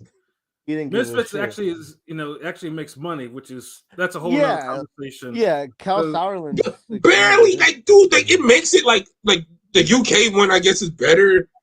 The shit over here don't be making no noise. Like, I get, but it's the same. But we cannot, come on, like, we can't compare, like, the positive boxing contributions aren't the same with KSI and Jake Paul. One is right here, one is like right here. Like, literally, like, come on. Oh yeah, I mean that's just If you take away like what Jake Paul did, like a lot of shit in boxing changes. If you take away what KSI has done, ain't shit really changed. Yeah, it'll just find another audience, give or take. Yeah, like, am I against him? No, like, fuck, KSI cool. I ain't got no problem with him. I fuck with the song he had with Ross and Lil Baby, like, cool, but it's more like on Turkey, like, it's more like calling it straight down the line type shit. Like, and the fans, like, you can't dick ride one side of the spectrum and then the other side, is the same shit, but you're like, well, hold on, like, that was different though. Like, no, it's not, nigga. Like, and then of course, like, Eubank and Ben borrowed from all that fuckery, and it's like, the egged and stuff like that, and because of that, there was no more face to faces, or no, there was one that was canceled yesterday, and then there was one that was done today, but they had to have mad security just to make sure they wouldn't swing on each other in the field or some shit like that. But fuck it, it got people talking about the fight because we all know it's a joke ass fight. Yeah. And with Conor cheating and all that shit, like, it's crazy. It's still fucking happening. But that just let me know that, like, Matchroom ain't really got enough big fights out there. Like, well, that or no, both guys have lowered their value so much. Eubank especially, like Eubank has been it's been a slow, like. I mean, I feel like, but he's been kind of like hitting a stride, right? I mean, don't cut him off, but I feel like he's kind of like getting KOs now, right? But he like this is a guy that should have been champion by now. Yeah, he missed that bridge. He missed that bridge. Yeah, like this dude, he's having a little renaissance. I get what Pilot's saying, but that ship failed. Yeah, he missed that. He misses. Yeah, that ship failed. He's still kind of like I mean, the Liam Smith, because Liam Smith not live up to what he could have been. But I'm saying the Liam Smith shit kind of fucked him up. And real quick, I want to mention that Colin Smith-Walsey fight was fucking amazing. We were talking about, I finally watched that. That was a great fight. Yeah. But anyways, so the Liam Smith fight with him, because obviously Liam Smith knocked him out as an underdog, and that kind of fucked him up, right? And he got Bomac, got the KO back, but it's like he got KO'd by a little old Liam Smith, and a nigga got gray hair. He's not really got gray. He's not that old. But it's just a bad. Yeah, look. This is Sergio Mora losing to Brian Vera and having to fight him again. Munguia twice. Yo, fuck yeah, goddamn, nigga, you're right. Because everybody, if you're a champion at a 160, 168 level, 160, you should be able to knock out Liam Smith. No, I'm just, Munguia was able to. If you're that dude, you're supposed to, or at least beat him clearly. Yeah. Like, even Munguia beat Liam Smith clearly. And he went through hell to do it. yeah, but he still beat him. But I give him that. He beat him the first time clearly. Did he stop him? Did he stop him or get a decision? I forgot. No. Decision. But it was one of those. And remember, Munguia was there going life or death with a lot of motherfuckers at that time. Shouts out to Munguia's prime. I think it might be over, but shouts out to that was a fun. He never an adult fight usually. Yeah. Yeah, but so I get it, but it's like, damn, bro, like, turn the fucking corner already. Yeah, but then you're looking at Ben, who never got nowhere, and then it seemed like he had to cheat to get to the places he was at. He hit his peak with those, KO in Algeria, and then the egg scandal came out. You know what I mean? And then he's fought twice after that, and he's looked less than spectacular. You were there for one of his fights, so it's like it's fight. Yeah, it was. There's no pop on that right. There's no pop on that right at all anymore. He was the way I was like I made a gif of that Algeria knockout because that was just brutal. The way Algeria just crumbled and shit. You know what I'm saying? That's yeah. And he had to be on something. I've never seen Algeria react to a punch like that before. Usually Algeria gets hit and like he builds up kinetic energy and he like barrel rolls somewhere. He's always been a tough son of a bitch. Yeah, Algeria's always tough as hell. And he also but him on an interview. I don't know. It's just that punch. That's the hardest we've seen Ben hit niggas. Yeah. And I know he was supposed to be old and washed, but I remember Algeria saying when he got there, it was really weird. They were isolating him out. They were just, when he was there in the UK for the fight, he felt a weird vibe, So like, that's usually the case. It's something. Usually the case. Yeah, like they doing some funny shit. Like humans, like that intuition, like we know when something don't feel right. You might not can't put your finger on it, but it's like, son. Yeah. It may not be a red flag, but it's a magenta flag or some shit. Magenta flag. I mean, I had one of the, I'm one of them niggas who had the crayons, who had the 64 box, nigga. Some of these niggas out here only had 12, but I was an artiste. Facts, so if it was 64 or nothing. Yeah, but then you had the little rich motherfuckers who had the 128. Well, fuck you, nigga. Yeah. What you need 128 crayons for? Probably only use 10 of them. Shit. Yeah, like nigga, you can't draw, nigga. Like, how many damn Ninja Turtle colors you need, nigga? Oh, I got forest green Ninja Turtle. Nigga, fuck you. I got violet Ninja Turtle. Like, nigga. But yeah, no. I know you there's some other rants and shit y'all want to get off. But yeah. I mean, I know. Obviously, we'll stay tuned for you, Beck and Ben. Like I said, I mean, it has people talking, and like I said, the card is actually good. So it's I thought they got Glenn on that. I forgot who he's fighting, but it's a dope cruiserweight's low-key kind of making a run, like having a little thing. Yeah, there's not a bad fight out there, which is a rare for a UK card. Like because it's been a while since we watched the UK card since Royale season. Like I feel like a year or two ago, the big atmosphere UK card. That one's gonna have a big atmosphere. Like with the crowd and. Even though I hate that fucking song, well, I don't mind hearing that song when it's a big vibe. It's not even the atmosphere. Like me and Elby used to watch fucking UK cards on fucking Wealth Channel and shit like that. Like we were watching, and those cards used to be like loaded with some actual some real talent. Yeah. Now sometimes they would have a few boring cards, and they'll be like 6 hours long. But then other times they would be the British version of them Golden Boy cards. Facts. Where they just have some niggas scrapping the whole way out through them shits. Yeah. And because those Wealth TV cards used to be long, bro. Like real talk. But I appreciate, but they were good. Yeah, they were good, but yeah, long as fuck. And it just lets you know, I appreciate 7 main events, but it's not necessary to make a good long card. You don't need 7 main fucking events. If you just match up people good and promote the card, you can have 7 regular fights be damn good. Mm-hmm. But yeah, because Wealth TV already proved it. The Cleverly, what was that? Cleverly and Value, yeah, that's classic. It was just funny seeing because I was at work, I saw on the slap, but I didn't notice the egg. I was cracking because I didn't see the egg part at first, and then it came out with the egg. It was kind of come on, that's some good shit. That's funny. It's hilarious.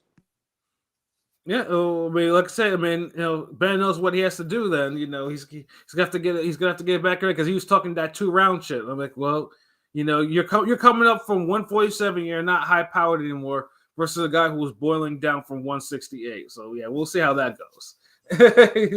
You get him out there in 2 rounds. If you get him out there in 2 rounds, test that motherfucker immediately. Don't even want to take off them gloves. Just make sure someone get make sure he gets that blood or urine or whatever. Like just make sure. Yeah, because yeah. And they're doing the little cross promotion with the new Fatal Fury game coming out. Yeah, they going OD on that for a game that I used to play in the arcade. That shit is crazy to me. Like, I fuck with it, but it's kind of irony, like, because the Zone doesn't get like a lot of like mainstream buzz and shit, and I felt like SNK Fatal Fury would be aligned with them, because I felt like back in the day, like Street Fighter always got more buzz than Fatal Fury. Yeah, because Fatal Fury was on Neo Geo. It wasn't on Sega or Super Nintendo or any of that shit. Like it was No, Fatal Fury was on Genesis and Super Nintendo. Like, but it's just even home, even in the arcades. Like if you went to like the pizza parlor, there'll be like maybe 2 Street Fighters or 1 Fatal Fury. Yeah, and you're not lying. You're not lying at all. Like it always got the little. Like the Fatal Fury machine kind of be broken more times than the Street Fighter machine. Yeah. Like when they replaced Street Fighter with Super Street Fighter, it kind of took these niggas a longer time to replace Fatal Fury with Fatal Fury 2. You know what I mean? Like it always felt like it got the Zone love. Even Street Fighter mocked them niggas. Street Fighter took 2 of their characters and remixed it just to crack on these. So it's like, damn, like. Y'all hating on the art of fighting, other shit SNK had. Yeah, man. Robert and Ryu and Street Fighter took that and made Dan. No, yeah, those fighting game wars used to be so real, like this shit used to be fucking crazy. That. So I just feel like if the Zone and Fatal Fury link up, like PBC would somehow end up linking with Capcom and Street Fighter. I mean, he did try to bring like the other. He did do a video game shit for Joshua and fucking Ngannou shit. Like he already put out a whole video, which was dope. I'm not gonna that shit was fire. But yeah, I just figured Turkey just happens to love old school fighting games and shit like that. So like, I'm not mad at it because this era get to see Fatal Fury. I wish it brought back some of the more iconic older characters. Because I always felt like Fatal Fury was more creative than Street Fighter with the characters. Easy. Like I felt like Fatal Fury's characters were cooler. Like Terry Bogard way cooler than fucking Ryu, nigga. Like motherfucker had like the hat, the jacket, the badass shit, the white tee, nigga. Come on, bro. But I guess it just wasn't marketed well. I mean, if you're the hardcores, I'm probably low key spitting. The hardcores fuck with it, but it just didn't have the commercial appeal of Street Fighter. Yeah, because the moves were hard, but the moves were cooler. Like I would take Terry Bogard's all his moves over Ryu's moves. Like the shit was just the nigga, the rising tackle, the burning, like fuck it, like niggas love a fucking fireball. Yeah, Hadouken, you know what I mean? Like fuck all that, nigga. I'm on some Geese Howard shit, like replicant, nigga. Fuck your shit, nigga. Like, but I get it, like. But yeah, no, I mean, I had a couple of rants I want to get off to. Like, I mean, number one, of course, the whole Steve Smith incident. Yeah, I had to speak on that too because it's fucked up. In case anyone didn't follow, former football player and scumbag Steve Smith, because that dude was a scumbag during his playing days, and apparently he's married, and apparently he gets off on fucking other men's wives, especially one that I think worked in the organization that I think it was the Ravens organization. He was messing around with someone, and the husband found out and put all the business out, put his number out there, which was crazy, as well as the text messages. Steve Smith, apparently has a cream pie fetish, and the wife was talking about, I love it when you nut at me, shit like that. It was mad diabolical. Like, And then he called Steve Smith, and Steve Smith was like, I'm sorry, like, and just hung up. And dude was just putting his business out there, tagging everyone on Twitter, tagging the organization, ESPN, anybody that was kind of like Stephen Smith, like Steve, all types of people, like. And I get it too, because I mean, like, if your spouse is doing that, I mean, yeah, I mean, obviously, I mean, he had the reaction that I guess that was natural to him. You know what I'm saying? Try to put him on blast or whatever. But I'm like, God damn, though, like you didn't. I mean, just tagging everybody, and I think he was also logged in on Facebook and wrote a post as it's like he bragging at this point, bro. Like, what you doing? Like, yeah, it's like you gotta drop. You gotta do it like it's a Kendrick Lamar song. Just to drop the damn screenshots and keep it moving. All this tagging people, putting it on multiple platforms, like, bro, like. Yeah, like, I mean, I get it. You want to get, because that's the way you want to get Steve Smith out there or whatever, this job or whatever. But you need to deal with the person who you made the vows with, and that's your wife. Like, you know what I'm saying? Yeah. Like you use that as a to get divorced. If you have kids, make sure you don't pay her no goddamn alimony or none of that shit. Like that's the way to keep it, like to handle this. But I get it too, because I mean, I wouldn't know what I would do if I had a spouse and she cheated on me. Like, niggas would go out there and flat out kill the bitch. You know what I mean? Like, it's, I get it. Like, there are different reactions, but I'm just thinking to myself, like, yeah, he could have handled it a lot better, though. But goddamn, Steve Smith, though, like again, married wives, though, like I guess, like, they are. I wouldn't say they're the easiest, but if you catch them at the wrong time or the right time, depending on how you look at it. What's that?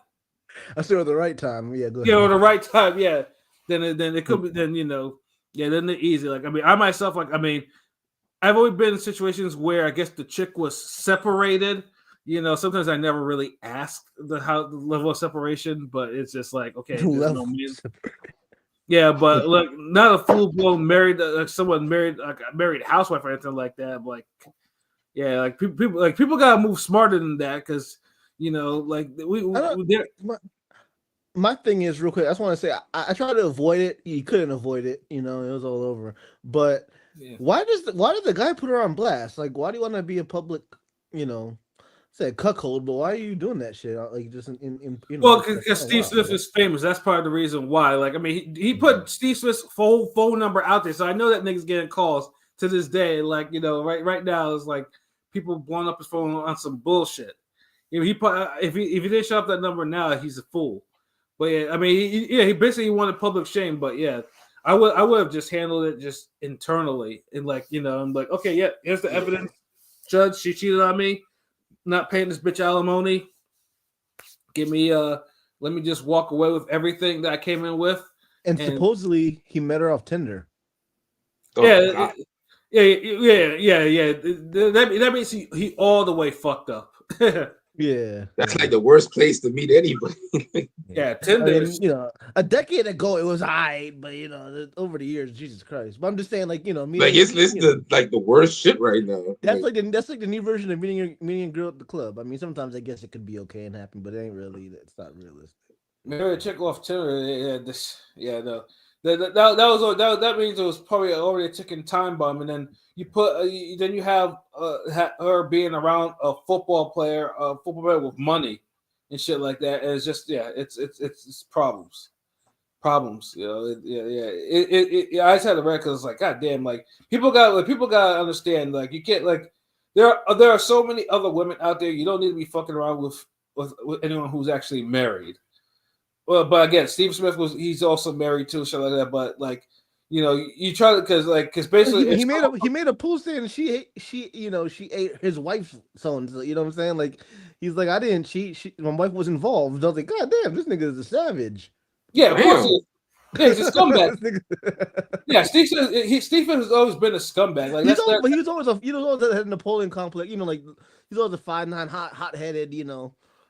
Always, he's great. yeah. No, great receiver. I'm not gonna lie. The Panthers, I think he should be. I don't know if he's gonna make the Hall of Fame, but I can see he should be a Hall of Famer. He was a beast. But Yeah, but yeah, like I said, because I mean, if Duke came at Steve Smith one day and decided to put a hot one, between his eyes, hey, you can't, then you won't be able to. Hey, he deserved it. You know what I mean? So it's like, yeah, like so cats gotta move smart out there, like can't be fucking just any old chick, like that as you please, like you gotta show a little discipline. You know what I mean? Like, god damn. And then like say the husband just kept the player, just got everything just brought everything to the judge, the lawyers and whatnot, and just like look, she cheated first, I'm ending this. I don't want. I'm not paying no alimony or anything, any of that shit. We just kept it at that. If we have to split down the middle, so be it. But that's it. And then the other thing too, where I was just reading about fucking measles making a comeback. Now, again, this is the type of shit that kind of irritates me. Like, I know there are people out there that don't believe in shots, vaccinations, and shit like that. And it's for one or the other, like, it causes autism, it's mind control, blah, blah, blah, blah, blah. And I know it was a big thing, obviously, when the COVID vaccine was developed, and it was kind of fast tracked, more the fast track, it didn't take as long as like the usual times it would take for a vaccine to really be like foolproof or anything like that. But the vaccines for fucking measles have been on for almost 100 years, probably even somewhat give or take. Like there's a reason, like measles, mumps, rubella, all that shit used to kill people or give them like serious defects. Like these are vaccines that have long been developed. Some of these vaccines have actually cured these diseases, so they're not longer a thing. So if you're out here just if parents you're denying your kids these vaccines and they're getting fucking measles in 2025, like what the fuck are you doing? But don't you need these shots and shit to be in school? Like, yeah, you do. Like, what the fuck niggas doing? Yeah, that's the thing. It's like, I mean, it used to be hell. Like, I mean, even they have shit like they have vaccines for hepatitis, and they have hell. They even have a vaccine for chickenpox. Niggas used to get chickenpox like back then. That shit's damn near almost extinct now because of a vaccine. And I don't understand why people you don't want, because have you like if you ever seen pictures of people that have measles? It's not pleasant. It's not like, why would you want your kid to have potentially be exposed to getting these things, getting these archaic diseases? Like there's a reason why polio doesn't kill people in this country anymore. There's that whooping cough doesn't fucking exist. It's like it's called pneumonia now, nigga. Yeah, exactly. Like people, you parents gotta like look at this. Like you don't want to start like this. Is how plagues start getting created and shit. Like you don't want you don't want people to be spreading measles around like that, and people are dying from measles in 2025 when that easily could be fucking avoided with just the one prick in the arm. Like, come on, like, yeah. That's why I hate to see that. This is where I hate to see stupid shit like this, like but this is I want to say Darwinism, but it's just plain old stupidity, like straight up. Like people like vaccinate your fucking kids, like so we don't like all these Victorian age diseases don't make a fucking comeback. Lord knows where we can barely deal with the new age ones with COVID and then RSV and all that shit. Like, come on, people, like get it together. But yeah, those are my two rants. I just had to say that real quick, man. Anyone else got a rant? Oh, what up, Lord Freezer? Salute. You can do the poll topic if Pilot have it ready or something. Yeah. Hold on. Which one we're doing? Let me see. Today, nigga. How many we have? We did a couple the past couple days. We do? Well, what are they then? Let me see. I'm trying to see. Thought we doing it over the weekend. But the one I see right here is which is the better win of the two? Between Adrian Broner stopping Antonio DeMarco. I think his first name was Antonio, right? DeMarco. Yeah. And or Tank Davis, Javante Tank Davis, stopping Jose Pedraza. That's a Ringing Radio on Twitter/X, with 54% going to Broner, stopping DeMarco. This is way closer than it should be. It really is, but also, it's way too close. Yeah, I mean, truthfully, it should be DeMarco. DeMarco was the better win. You know, and I get it. Pedraza was undefeated, which he was, and I don't was DeMarco undefeated or no, he wasn't. Nah, DeMarco already had, I think, a loss or two. I know he had lost to Valero by then, and Oh yeah, he definitely lost. Yeah, I think Valero. it was somebody. Was it Kid Dynamite or it was not Kid Dynamite? No, I don't. Wait, hold on. DeMarco got killed by Valero, I think, and then after that, yeah, we just said that, bro. Oh yeah, my fault. I missed that. Like, bro, you know, I my school up moment. You know, I have my school moment. I think he just lost only to him, though, if I'm not mistaken. If you box reg, he'll probably, but he had one or two losses. But yeah, he was. I know he definitely wasn't undefeated, but yeah, he was the top guy at the time of lightweight. I'm shocked. I'm shocked Boner won, but I know our fan base isn't really like that. We got a lot of tank stands, but you know, tank stands are crazy. They kind of go OD. Oh, so hold up. By that point, when he fought Broner, he had 2 losses. I forgot who the first loss was to. I think the first loss was like one of those like early losses. It was to someone like unknown or some shit like that. Yeah, something like that. But Valero was his second loss. Yeah, but Valero beat the shit out of him. So. But then the crazy thing is, I think Broner like looked better than Valero did on DeMarco, and I think he beat DeMarco worse. Yeah, he did. Cause I don't think Valero put down DeMarco, whereas Broner did.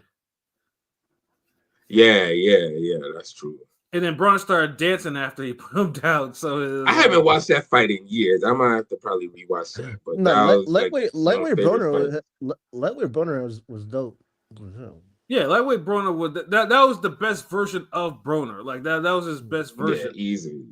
Yeah, so because I don't know, like Pedraza Tank was a good fight. It was more competitive than DeMarco Broner. I think that's a 130 if I'm not mistaken. But yeah, that I mean, Tank did fuck him up. Tank, you know, people say Tank was scared to fight him because Jose Pedraza was undefeated Puerto Rican fighter, but you know, Tank did beat the shit out of Pedraza. Eventually, yeah. But I mean, I guess because Pedraza did become champion afterwards, so it's like it wasn't. Again, so it depends on like how you think what win kind of aged better, you know, for each guy. Yeah, because remember DeMarco. I feel you, but then it's like who has ever Pedraza beat to put him on the level as dangerous as DeMarco. And the funny thing is, I mean, I don't know if you said it because I stepped away for a minute. The funny thing is with Pedraza, I mean, before the Tank fight, a lot of people thought he got a gift against Edner Cherry. Mm-hmm. So, yeah, that's true. Yeah, I actually remember that fight. I remember thinking that was like one of the best fights Edner Cherry actually looked like in years. Years. Like you dialed the pack on that. See, if you want to be honest, like up to that fight, Pedraza's best wins were just fucking Edner Cherry and goddamn Tevin Farmer. Yeah. Although to be fair, I mean, Pedraza at the time was looked at as a big step up for Tank. So it was. Yeah, it was. Like it was there was people out there. I mean, I picked Tank to beat this nigga, but there were people out there who thought Tank would lose. Mm-hmm.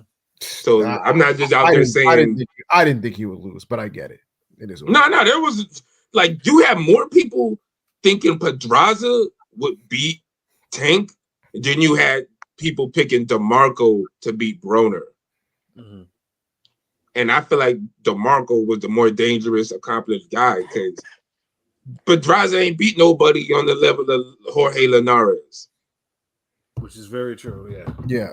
And then the prime Jorge, before everybody started knocking down, I feel like but before everybody started beating up Linares, like DeMarco still got one of the more valuable wins over dude. And had to come back to do it. Yeah, I mean Pedraza was talented. I just didn't think Yeah. he would beat. I didn't think he was going to beat Tank, and plus he was never like a big puncher. And I always thought that maybe if he was a bigger puncher, maybe he could give more trouble to Tank. But he wasn't punching like that. So because DeMarco could at least fucking punch, and he was physically big. Mm-hmm. You know, the funny thing is, I remember before, like there were people that were arguing because remember, who was it before Tank got the Pedraza fight? Who was he originally supposed to fight? What's his name? Sosa. A lot of people thought Sosa would have been a tougher challenge for him than Pedraza. I'm not saying I'm one of those people, but I remember there were people that said that thought that Sosa would have been a bigger challenge. You about Damian Sosa? No, Jason Sosa. Jason Sosa. Oh, Jason. Remember that fight was supposed to happen and it didn't happen, and we got Tank versus Pedraza instead. Yeah, I mean Jason Sosa was pretty much. Yeah, I mean I will say this. I mean Jason Sosa. I mean he fought one of the most bloodiest fights I've seen live, and it was deep in like the undercard. And I remember seeing him like his face nose off. I think that was like his last fight because it was so fucking brutal. Like his face was all flattened and shit like that. I was like, there's no way this dude should not be in the hospital right now. But yeah, that dude is pretty much basically once Top Rank or whatever decided to fuck around and and cheat Nicholas Walters from that victory, which he clearly won. He beat Sosa in that fucking draw. Yeah, that's when Sosa got kind of put in the limelight, and he should have never been. Yeah. Really, he was a puncher though. So he could punch, yeah, but he didn't. You know, Jason Sosa wasn't that the nigga who was piecing up Ryan Garcia? Or I'm wrong. Was somebody else. Nah. Did Sosa? No, Sosa never fought Ryan Garcia. At least were he piecing up Oscar Valdez? Nah. Who the fuck he was piecing up? I'm thinking of somebody else then. Oh no, he was he pieced up I mean because he who did he take? He took somebody's zero. He took out Fortuna's zero. Yes. Yes. Okay. Yeah, that's what we. Yeah, I remember he did beat up damn Fortuna. Yeah. Yeah, that was who the fuck was giving Valdez and Ryan Garcia them hard fights then? I'm trying to there's somebody like Pat, Oscar tell me, please. Oscar Valdez? Yes. Remember, there was somebody that Oscar Valdez stopped him late, but he was getting jabbed up by this nigga for maybe the first 6-7 rounds. Jason Velez? That's it. Fucking it. I know it was Jason something. Yeah. Jason Velez, yes. God damn, nigga's 30 and 17 now. But I remember, now he just became an overall can. I bet if I scroll down, a whole bunch of red L's. Yeah. Jason Velez was putting his foot in Ryan Garcia. I remember that. Yeah, that's crazy. Remember, De La Hoya literally had to slow down Ryan Garcia's career, put him back on training wheels for a whole. I remember that 18 months. Yeah. Wait, but didn't Ryan Garcia have his mental shortly after that? Didn't he have his mental health break thing? No, he had that after the Luke Campbell fight when shit got real. Because it's like, damn, I beat Luke Campbell barely. Now I'm expected to fight better people. Hold on, wait. Tank want to fight me? Oh, fuck this. Devin Haney want to fight me? Yeah, that's it too. Yeah, and Devin Haney want to fight me? I don't know if Devin Haney wants to fight him again though. He's locked in right now. He's not doing the drugs. I don't know. It's gonna be I don't know, man. It's gonna be tough. But then again, there's drug tests, so we'll give the benefit of the doubt. Yeah, and they fighting at 147 too. I think 147. I think his fight with Jose Ramirez is gonna be 143 or something. It's gonna be a catch weight in between, right? But I know, the Haney fight 147. As long as it's over 140, because I know Haney can't make 140. I think Ryan Garcia can't make 140. These are big ass dudes. Unfortunately, I think Bacoli. I know he's dropped out of it in terms of because of the eliminator, but I wonder if he'll still fight a Drogba or not. I wonder if they'll have a Drogba fight somebody else. I heard they trying to have a job fight somebody else, but I'm just like, damn, I was looking forward to that fight. Yeah, I mean, because it's like that's the gift and the curse. Because now, but I mean, some luster was taken out with Joseph. I mean, I know it was a short notice, but it's kind of a little bit of luster away from the fight. Yeah, but damn, bro, I mean, I'd have been cool with like running the damn Ajagba fight because dude would have had a full camp and everything. Like, yeah, Man, I mean, there's still Jared Anderson. Man, give Jared Anderson one more payday, one more Turkey payday, and put him in there. Fuck I don't Nah. want to see Jared Anderson in there. nah. And with the guy who beat the shit out of him, like, what are you doing? Yeah, No, I'm good on Jared. Yeah, Jared is. Yeah, he can Get out to somebody who wants to be there. Like, I'm tired of giving niggas opportunities who don't want it. Who like, no, bro. Like, somebody else can take that. Yeah, Somebody I mean, must most be cold likely, in I mean, Baltimore. Nigga, this Lauderdale.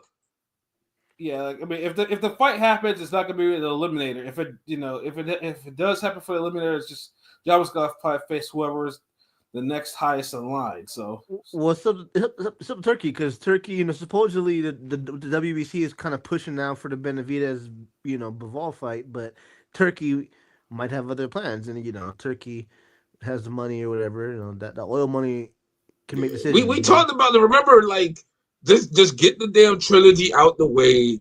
Put Benavidez and Caleb Smith on the damn co-main. Call it a fucking day. Put Morel against put Morel against Yard or somebody or whatever, and call it a fucking day. Yeah, make 175 great again. Cause I saw a little graphic. Light heavyweight kind of getting, dude. Like every light heavyweight fight we've gotten this year is damn near it's been a fight of the year. Yeah. They're literally what division is 3 for 3 right now? Yeah. That's right. You're right. Yeah. Have we ever had a division where a year where each time a division fight has been fight of the year? Probably not since like 130. Yeah, like you'd have to go to 130, maybe 154. Yeah, because Morel Benavidez was a pretty good fight itself too. So I was like, that was some niggas would say that's a fight of the year. Yeah, and then we know Boatsy Smith was a fight of the year. Better be Bivol too. Boatsy was tough, but you had to give it to Colin. Yeah. Colin London more. Yeah, but I think Boatsy showed he belonged. But Boatsy did show he belonged. I was impressed. Yeah, he belonged. Maybe not at the top, but he belonged. Yeah. He needs some more damn nuances, more defense. Yeah, Colin Smith was rocking him kind of bad. Yeah, like Colin Smith, like I was proud, like I was happy, like I was like, I was watching it and I was like, damn, the Benavidez fight isn't as easy as I thought it was. Fuck no, like if Colin Smith fight like that, that's not a foregone conclusion. Benavidez wins. I can see why Benavidez. Some people say he ducked him back in 168 back in the day. So, Nah, it's too much. Cause who the fuck was? Dude, like over there, man, Colin Smith should have been fought better guys like back then. Like he had some names, but back then. Remember, like the zone, like Matchroom, we didn't get a Colin Smith Andre fight, Saunders fight, like bro, like come on. And Ryder got robbed bad, but yeah. So but Benavidez been fighting good people. It's a great fucking fight. Like, go ahead, just make that shit. Like. Mm-hmm. We could wait another year for Benavidez in the winner. Like, yeah. And truthfully, it should be time for Benavidez to go to cruiserweight, anyways. He'd probably eat there. Like seriously, like go to cruiserweight. Oh no, Benavidez at cruiserweight? Oh, excuse me, not good. Better be, bro. Better be. Oh yeah, probably yeah. He should probably call it quits soon, but no. But maybe maybe see if you get another payday or something, right?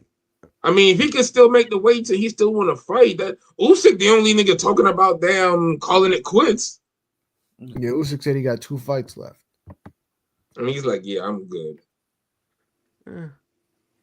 But at least the heavyweight division been like good though. Like I feel like he retired, like it still has momentum, buzz, you know what I'm saying? But a lot of these other divisions, they seem to get worse once you get an undisputed champion. Yeah, I mean 168 is I mean it's not a bad division, but it clearly needs the belts need to come off Canelo. That by this point, that's what it just looks like. Yeah, like and giving him the Crawford, ain't gonna be no. great thing because it's like I know Crawford ain't gonna be trying to fight 168. That's gonna niggas. hold up that's gonna hold up all the belt. I mean, like because Canelo's fighting Skull for undisputed, in May. So it's like, unfortunately, I know there's supposedly and Billy Pacheco's having some fucking rumors, but I know that's not gonna happen. That's just some there's just negotiate. I don't see that happening yet. You know what I'm saying? Do you? And Billy and Pacheco. No. If it happens, it'll be great. It'd be happening, but I just don't see it. I mean, It's like wishful thinking. Yeah, no, because you're saying there's negotiations, Lance Pugmire or whatever put that shit out. So, because who the fuck gonna Because the only fight after that I would even want to see with Crawford at 168 is he fought Jamal Charlo. That'd be a firefight, yeah. And I don't care what, and it's one of those that I'll say, fuck, I don't care what that nigga going through, just put him in there, fuck it. Like I don't like the fight for Plant because I feel like Plant on some bully shit. Well, you don't want to see Jamal Charlo? I mean, I know some people think Jamal Charlo's done. Obviously, Pat probably thinks. Yeah, he is, but like, what other fight at 168 would I want to see with Crawford? Oh yeah, true. That's what I'm saying, like. But I still want to see Charlo. It look like Jamal done. No, I mean, I want to see Jamal face Plant. I mean, it's a no-brainer. I don't know why I don't want to see it because I look at it like Plant trying to get an easy win type shit. Like Plant know what he's doing. Like you already slapped the shit out of this dude. You know the man apologized. Like he's been kind stop of asking for that fight. Like go for Berlanga. Go for these other niggas. Go for Andre. Like. That's a good fight too, Andre. Yeah, Jamal, like he not fucking talking up that fight, like knowing, like nah, nigga, the plan, go get it out the like you know what you're doing, bro. Jamal can't even be ready for cornbread Lamana. Yeah, like so it's like, but I just feel like Crawford is a fight where it could sell just because the whole Charlo angle and. I mean, Jamel Blood was supposed to be the fight, but obviously Jamel already had the Canelo payday, and that just kind of got ruined. Yeah, and then one person came off a win, the other person coming off a loss. Because I mean, but I'm just saying, like this stuff. Come on, Crawford calling out Jamel, beating up his homeboy, his stablemate, his boy in the undisputed. That's just a cold ass moment, and just imagine if they made that fight. That just would have been crazy. And the fight, yeah, just like imagine if we would have got Ortiz and Crawford after Ortiz beat the shit out of Hooker and called him out in front of his fucking face. But Ortiz ducked Crawford twice, but we're not gonna get on into that. But I mean, when Crawford ducking him now, when the fight is actually big and better, he's cashing out. I know. I would love Crawford. I would love to see Crawford face Ortiz over Canelo, but you know what it is. He wants to cash out. Yeah, that's a legit big good fight right there. It's a great fight. This the worst version of Canelo to fight, and it's the best time for Crawford to face him. So I ain't mad at it, but I ain't gotta like it. Like it's not good for the sport. Like yeah, I mean 154. I was watching on the Boston Voice the new There's a new WBO president now, and he had a long ass interview talking a whole bunch of shit, and just Crawford is their champion, so he's gonna basically let Crawford hold that belt that or he has the interim belt, because Fundora actually has a WBO belt, right? But they're gonna be loyal to their guys. All these sanctioning bodies got certain loyalties to certain. WBC is gonna do whatever Canelo wants. You know that. Yeah. So I wouldn't be surprised Crawford win. It's just, and then what? Like I'm tired of these then what fights. Yeah. Like at least with Ortiz and Crawford, whoever wins at that 154 is bubbling enough where there's always some next guy. Right. Yeah. At 168, you don't really have it. Tell me not. Bachram versus Ortiz. I know that the zone teased it. I saw him, but that sounds like a crazy ass violent fight. That's a crazy ass good fight. That's a great. But fight. I'm looking at it like me. If I'm Ortiz, I would rather go for the Crawford fight. Oh yeah, easily, yeah. Because Bachram's a good matchup. Like that's 50-50 with Ortiz to me. Like, yeah. But Crawford's a bigger. I mean, a bigger draw, obviously, than Bachram. Unfortunately, Murtazalia is going to be the odd man out because he's too high of a risk. So yeah, there he's go. basically we know that. He looked like a fucking. What he did to Tim Zoo, He looked too good against fucking Zoo. He looked too good against Zoo. Like, you're not supposed to do that to Zoo. He did, and it's partly Zoo's fault because his style is just so fucking inviting. Like if you fight, like if you're a good counter puncher or you're good at timing and you're just a good straight shooter, like you'll beat the shit out of a nigga like Zoo. Mm-hmm. Like Mel would have probably did it off of one punch, but he would have. I feel like he would have did the same thing to Zoo. Hey, what up, Kane Sung? Hey man, you gotta listen to this earlier. Like, yeah, me and Pat, we talking about a lot of Fatal Fury references in this motherfucker. I know you a fan, so right. But yeah, like it's one of those episodes. But yeah, shout out, salute, hope all is well. Soviet Baltimore must be cold and this nigga, Comrade Shutterovich talk. Mother Baltimore. That's funny. You think you're from Baltimore. This nigga's a Mother Baltimore. Niggas a Floridian. Treat me like I'm fucking Omega Red or some shit. The Mother Rush, the Mother Baltimore. Man, it's actually crushed the X-Men. Do we have any more rants, or we can try to wrap up?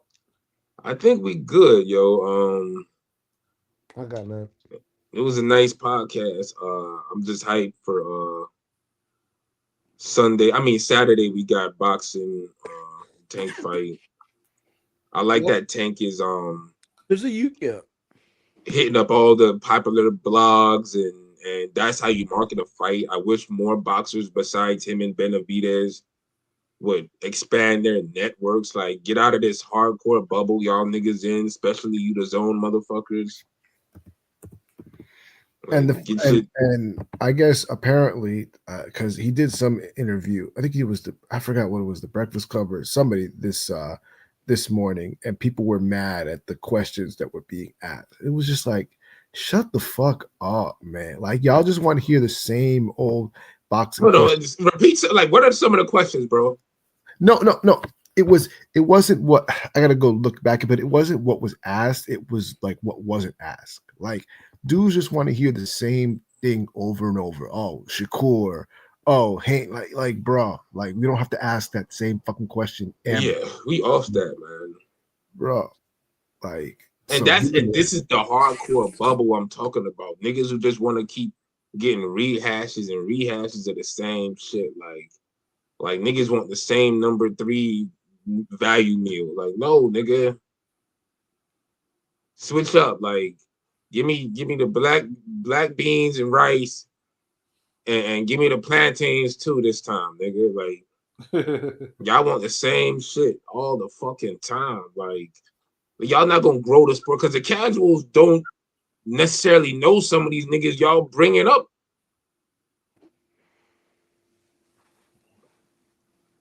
Like, that's why honestly I feel like that's why I like our interview format the best. Because I feel like we give a good balance of boxing questions and fuckery random questions. Mm-hmm. Like I can't wait till we make it and we on. It's happening this year, but like we gonna get our recognition. But niggas ain't seeing us with the interviews. It's just motherfuckers don't know it yet. But I don't like y'all gotta stop leaning it. Y'all gotta get more creative. Like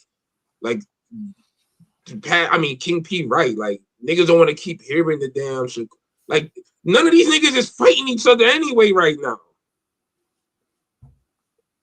Like, let Tank and these niggas bring up that shit. Yeah.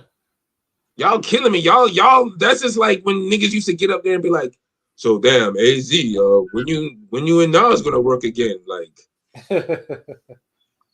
bro, like, y'all killed a whole decade of this nigga's patience with that question. Like, bro, like no one want to hear that. I'll say this. Speaking of interviews, y'all motherfuckers gotta peep them goddamn Art of Dialogue Suge Knight interviews. Oh God. Them shit's been crack. That nigga confirming so much shit.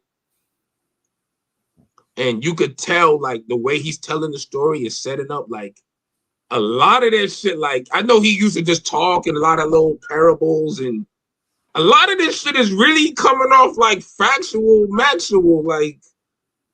like a lot of this shit, like, in the way he's confirming other shit that people said, and he's putting his perspective to it, like, I'm just like, wow, the shit he dropped today with the goddamn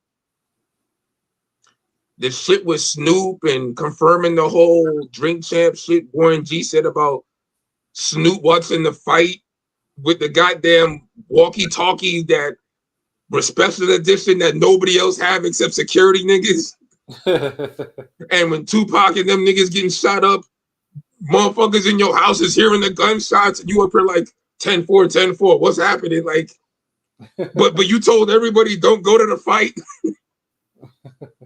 You cannot tell me you ain't have something to do with it if you ain't know, nigga. Like, that's wild, bro. That's super wild. Like that's just some wild shit. Yeah, but and then remember Corrupt on interviews, like, yeah, Snoop, that's the homie. He told us, man, like, I wouldn't really be out there for Vegas for this fight. Like, I'm staying home. Like, y'all niggas stay home. And Nate Dogg pretty much on some like, man, fuck it, I'll go. I ain't gotta be with them niggas, but it's a Tyson fight, motherfucker. Shit, like. So it's just wild, and the whole confirming, like, Faith, like, Pac smashed Faith, nigga. I heard the noises, like, like, there's so much shit, like, but this nigga is really dropping some crucial shit, like the Ray J bars, like everything, just all that shit. But yeah, like that shit's been like quality. Like, y'all niggas definitely fucking check that out. Like he tying in a lot of shit. Like, it's crazy. Like, that's all I can really say. But yeah, we could wrap it up. Y'all niggas, it's been lovely. You know what I mean? And of course, we'll be back on Monday, or who knows? I mean, you might get some more stuff from Shuttleworth, some training content. I think there's plenty more in the pipeline for that. And we'll be back on Monday. Hopefully, we'll have our Matt from Brunch Boxing back for the recap, and hopefully he's well rested. And awakened Matt. Yeah, and shout out to of course, with Rome too. But yeah, Rome. He was sleeping, like, It'd be like that sometimes. Like, it'd be. I wish I could sleep like that quick. Like, geez, like, I can't. I feel like sleep be a goddamn battle sometimes. Mm-hmm. Yeah, my problem is I can fall asleep quick. It's staying asleep that's the problem. I feel that way too, because it's like sometimes after I get 4 hours of sleep, it's like my body is like, all right, nigga, you good. Wake your ass the fuck up. Yeah, that's how I am sometimes. I mean, and I have to force myself to, unless of course I take like melatonin or something like that, then it'll keep me knocked up a little bit longer than that. But yeah, no, it's your big ass with the goddamn elephant tranquilizers. No, I take a very low dosage of melatonin, or if it's a weekend, I take an edible, and that just that helps. Unless if it snows though, I stay in bed for the full 8 hours though. This was a good episode. Yeah, we'll be back on Monday. So yeah, and obviously, if you're watching the fight, I mean, watch the fight this weekend. David Bustis is arrogant, so any David Bustis location you go to will probably show just a little free game. Unless, of course, you have your own other ways of seeing the fight outside of the usual areas. But for myself, Pat Scorpio, the England representative, for LB Shuttleworth, the God, the Go artist, for King People Negapi, for Conscious Pilot, for Rome Top 5, who is clearly in La La Land. This has been another wonderful episode of Real Talk, where, as always, if shit's real, we talk about it. So until next time, peace. La la la la la la la la.